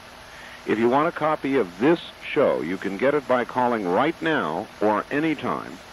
Area code 702-873-3821, 3821. Let me give that again. For a copy of this show or any other that we've done, you can call right now, area code 702-873-3821. Having done that carefully, I know a lot of you still missed it and will want that number. Oh, well. Good morning again, John. Art, how you doing? Fine. Let us now continue. Wild card line 3, you're on the air Coast to Coast AM with John Lear and Art Bell. Good morning. Yes. I'm sorry. Good morning, Art. Good morning, Mr. Lear. Good morning. May I communicate with you, Mr. Lear, or write to you through Art Bell? Sure. Sure, absolutely. All right. I will ask you, rather than take up time, something happened with a recurrence that I was not into your apology, totally out of context, and convincing enough that it left more or less an irreparable memory with me. Was there at any time a colony of aliens on Earth who later found the atmosphere to be hostile and inimical to them? But would they ever come back and say there were remaining descendants of that colony? They could no longer stay. The atmosphere, as I said, being hostile. It's also becoming catastrophe. It's also, ma'am, becoming hostile to some of us that are here now. No, this did not have the appearance. I can't go into the details. Time won't permit. Not at all hostile. But that there are descendants and there is a coming catastrophe, and warning us and alerting us, etc. All right. Thank you. John, what about it? Well, what's the question? Well, the question is about the possibility of a coming catastrophe. It's really it's a follow-up on the question I gave you earlier. I'm a terrible prophet. Is the answer again. Okay. What about the question on atmosphere? Is it possible that our atmosphere is utterly hostile, even poisonous to ones who don't normally breathe this mix of oxygen and such? Probably hostile to some life forms. That's why you see them wearing helmets and masks and different things and old carvings and other kinds of documents like that. All right, so they're no different than we were. If we were to go to another planet, they'd be helmeted, and I believe some of the graphics on rocks here have shown creatures wearing apparent helmets. Is that not true? Right. All right. Wildcard line 3, you're on the air Coast to Coast AM with Art Bell and John Lear. Hi. Yeah, good morning, Art. I think a certain amount of this is with a grain of salt. I'm sure that Mr. Lear does too. I wonder. No, he does not, sir. Oh, I wonder Mr. if Lear anybody, has made if clear either the of you ever fact read- that he absolutely believes what he's saying, and I Yeah, believe have either of you read the book The Body Electric by Dr. Robert Baker? All right, thank you. John? No, I have not. What does it say? He's gone, so I don't know. Body electric. But I do want to follow up on the first part of what he said, because he was ascribing to you and apparently a feeling that isn't really there. I mean, you don't take all this with a grain of salt at all, do you? Well, a couple of people have said that. I remember on a show we did once before, a guy called and said, "You're doing this tongue-in-cheek, aren't you, Art?" And well, I'm certainly not. No, I believe it. I believe it 100%. So. All right, so there. He was in Idaho. I know that fellow. All right, good morning. You're on the air, Coast to Coast AM with Art Bell and John Lear. Where are you calling from, please? Alaska. Alaska. Yes, sir. Yes, I've got a couple questions. I'll make this brief. I'd like your opinion of the MJ-12 report, Majestic 12 report, given to Eisenhower. I'm sure you're familiar with that. And also Bill Cooper, what you think of the information he released. And the third thing would be what your personal opinion of who Jesus Christ is. Thank you. Oh, geez. The MJ-12 report, the information I believe is essentially true. Whether that document that Bill Moore passed around is legitimate or not, I don't know. But I think the information is true. As far as Bill Cooper, he got more into the conspiracy part of this than I did. So, I don't have any comment there. I did talk to him the other day, and he seems to believe that the Masonic Lodge is behind all this stuff, and aliens don't exist, and there are no saucers. But well, that's a new direction. And finally, John, and most importantly, please now reveal to us who Jesus Christ really is. That's a toughie. I'm going to let you do that. Oh, thanks. You know what I do at moments like that? What's that? I push the next button. Line 3, you're on the air with Art Bell and John Lear. Good morning. Good morning. You're talking about gravity. I believe that what we currently believe is gravity is probably something totally different than what we believe it is. I'll give you an example. What I currently believe gravity to be is this. Gravity is a pulling force due to the size of mass. In other words, on Earth, we weigh a certain amount of weight. If we were on the moon, we weigh 1/6 the weight because the mass of the moon is 1/6 that of the Earth. And I will even add to this. Do you think that people falling off very tall buildings consider things like this on the way down? Probably, especially when the nature of gravity. So they hit the third floor. Yeah. Anyway, what I wanted to say here is now with like a black hole, the mass in a black hole is so condensed.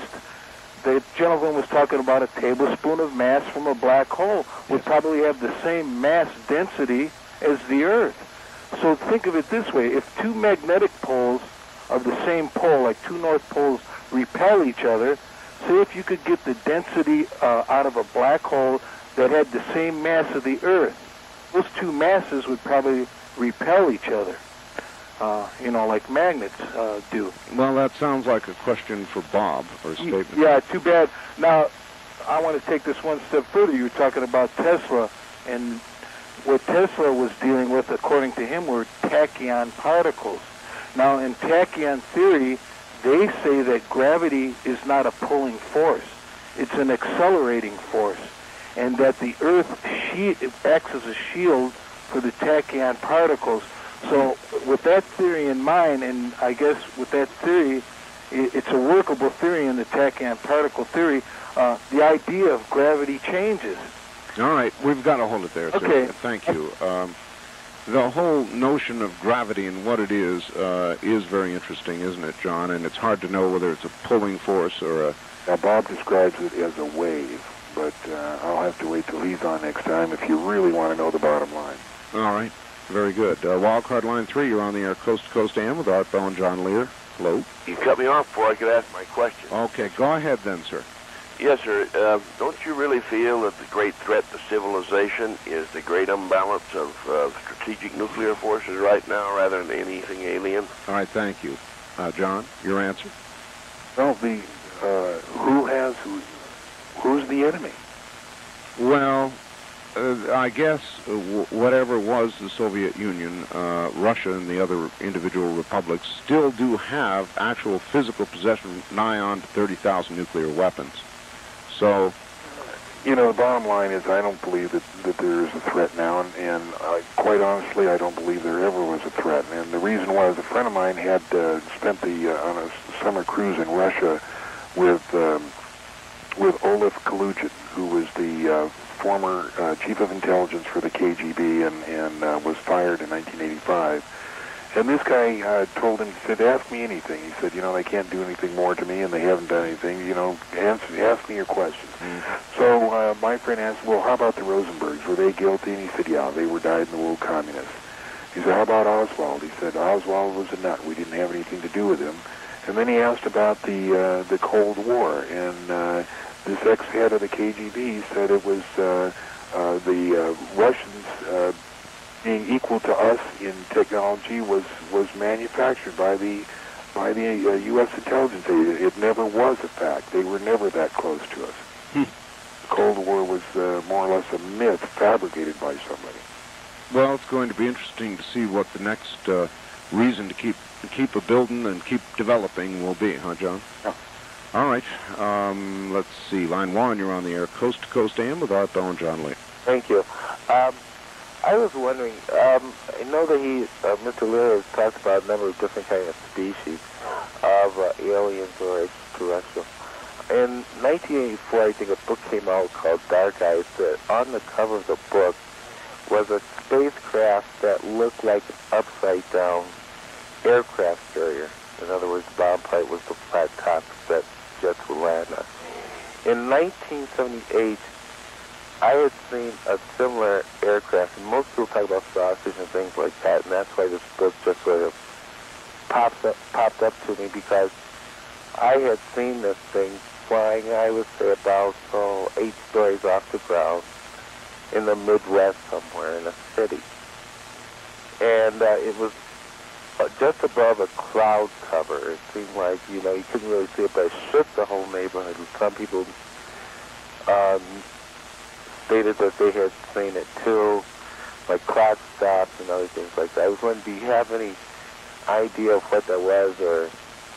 No, there's all kinds of different craft, and some of them are just immense beyond belief. I think a British Airways crew saw one in the early 50s over Kuwait that was 6 miles in diameter. There's one that was seen in China that was 10 kilometers in diameter. There was one that was seen by a Japan Airlines Cargo 707 in 1987 over Alaska, and this thing was 3 times as big as an aircraft carrier. And, my only question is, what if there was only a 2-man crew on that one? Thank you, caller. John, I'm going to add to that a little bit. One of the things that you once said to me did cause me to kind of raise my eyebrows really high. And it was something about, and I cannot recall, it may have been a 10-kilometer spacecraft of some kind that you referred to, and that sent my eyebrows up. And in ham radio, we have a method of communication called packet, which is nothing more than a kind of a fancy way to send information, and it appears on a screen. It can be stored in a computer and recalled and sent over networks. And doggone if there wasn't a pretty serious packet report the other day of a sighting of something that was supposedly miles long. And the moment I heard that, I remembered your comment on that gigantic spaceship. Now, there are some very, very large ones that have been seen. At line 2, you're on the air, Coast to Coast AM with Art Bell and John Lear. Good morning. Good morning.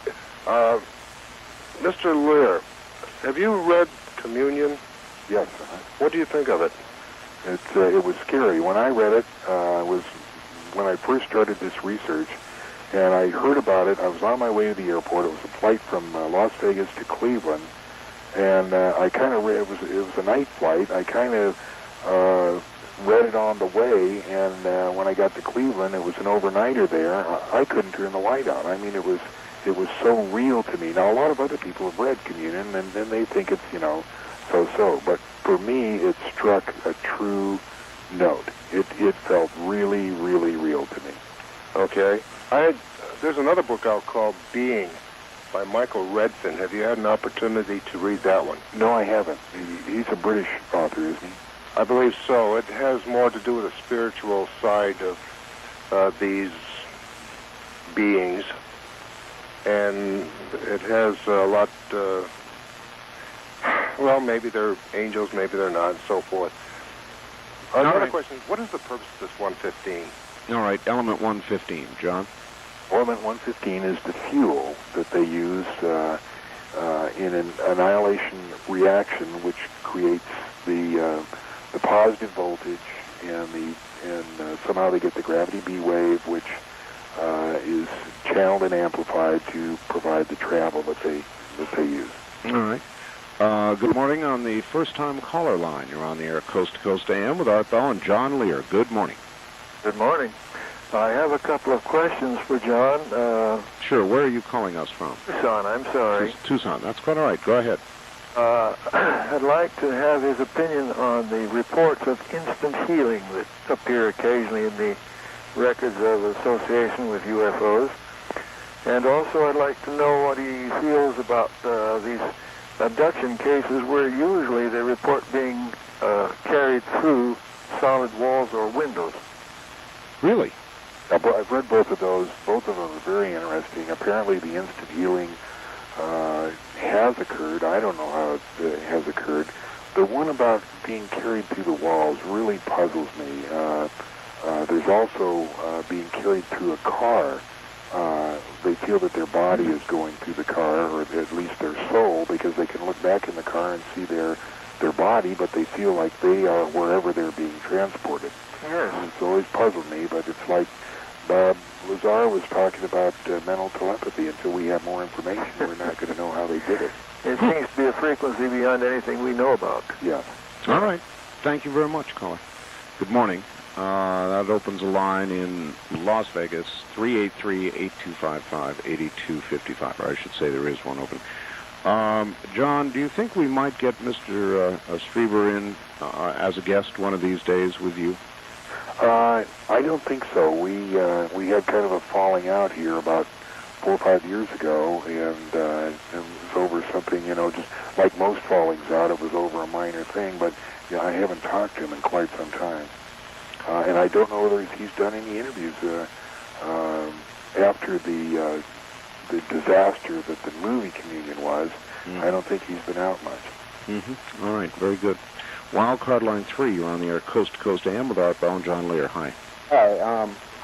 I had a question about, I had read a book, oh God, it was about 5 years ago, and I can't remember the name of it, but it was about the moon.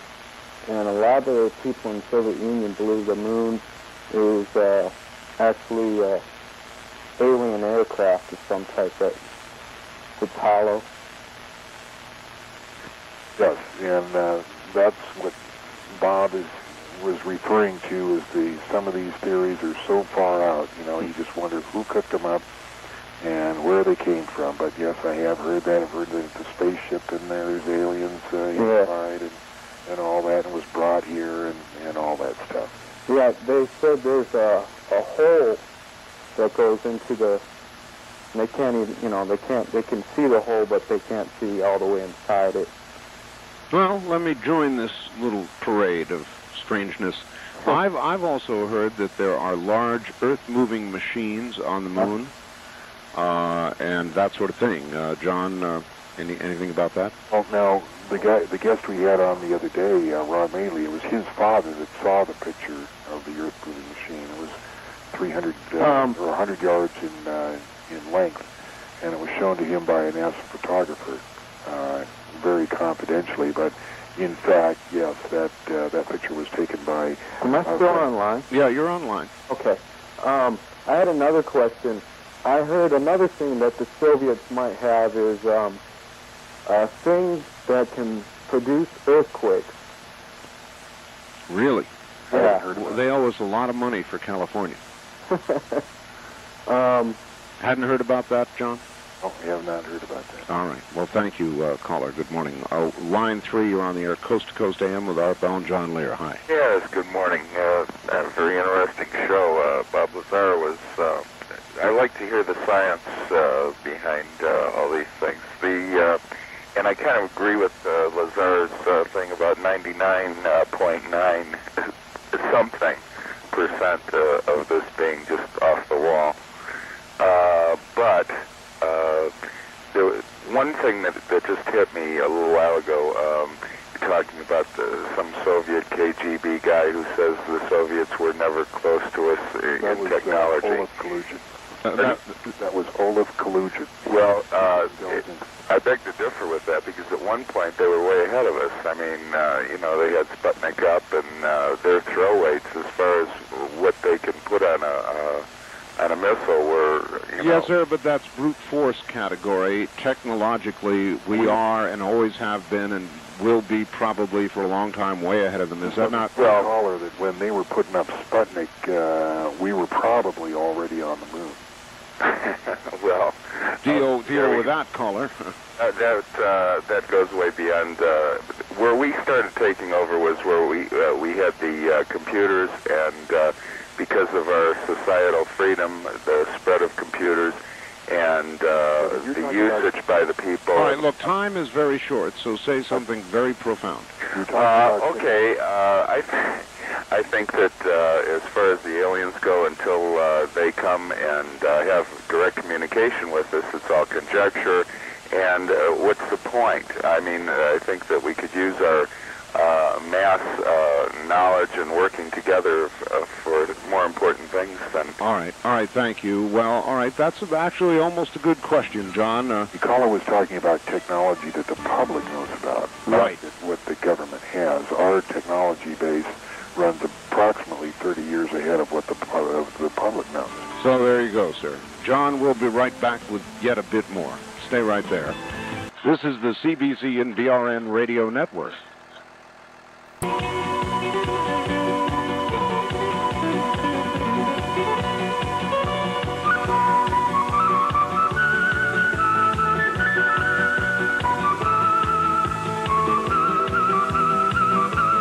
Good morning, everybody. Once again from Las Vegas, the high desert.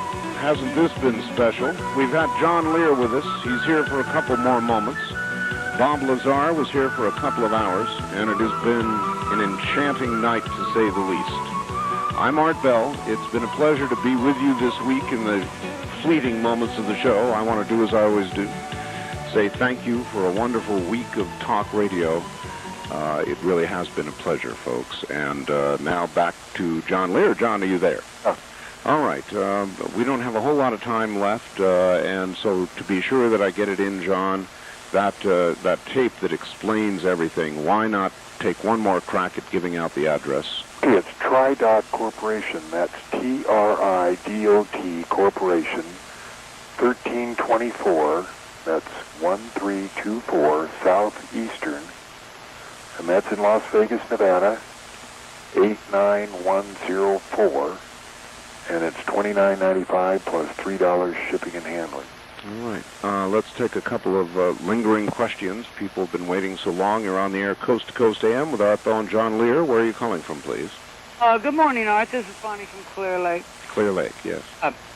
I got my Rossboro watch. It's beautiful. I have a question for John, though. Does everybody have a soul?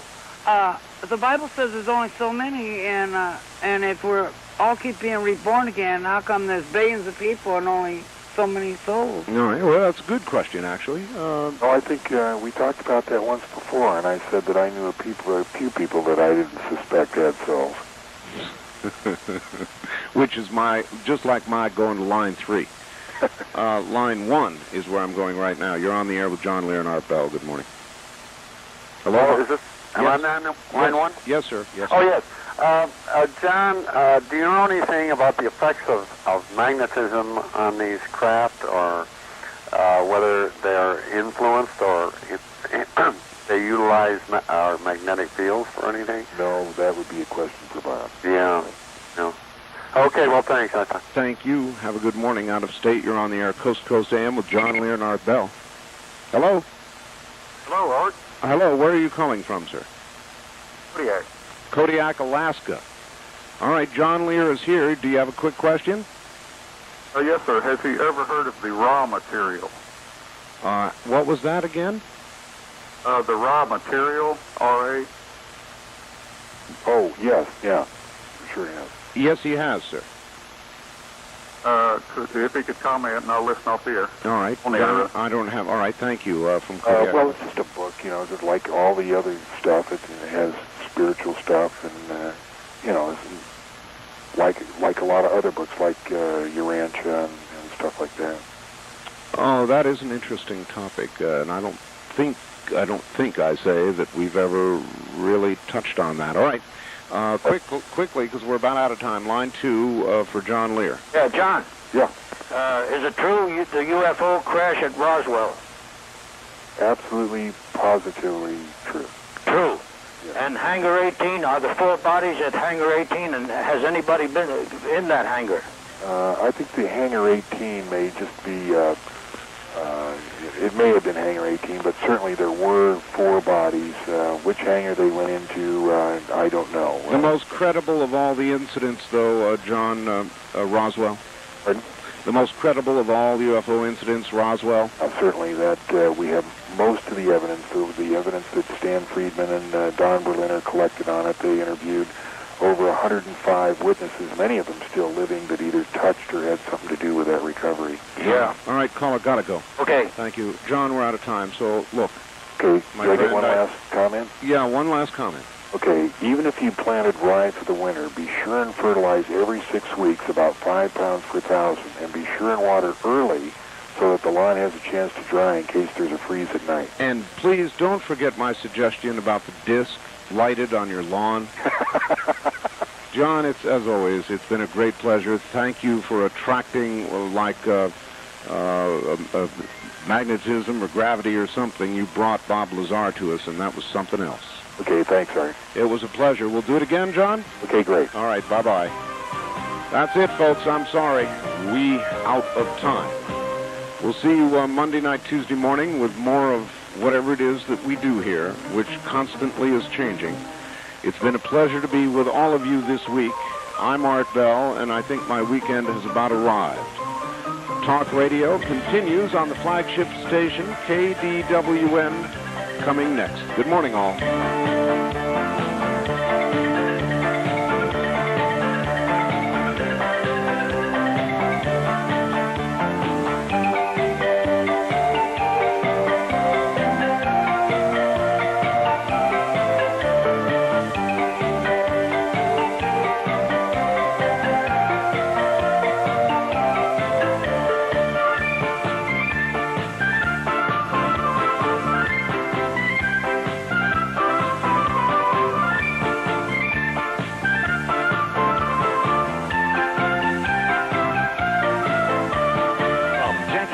Plaza downtown. This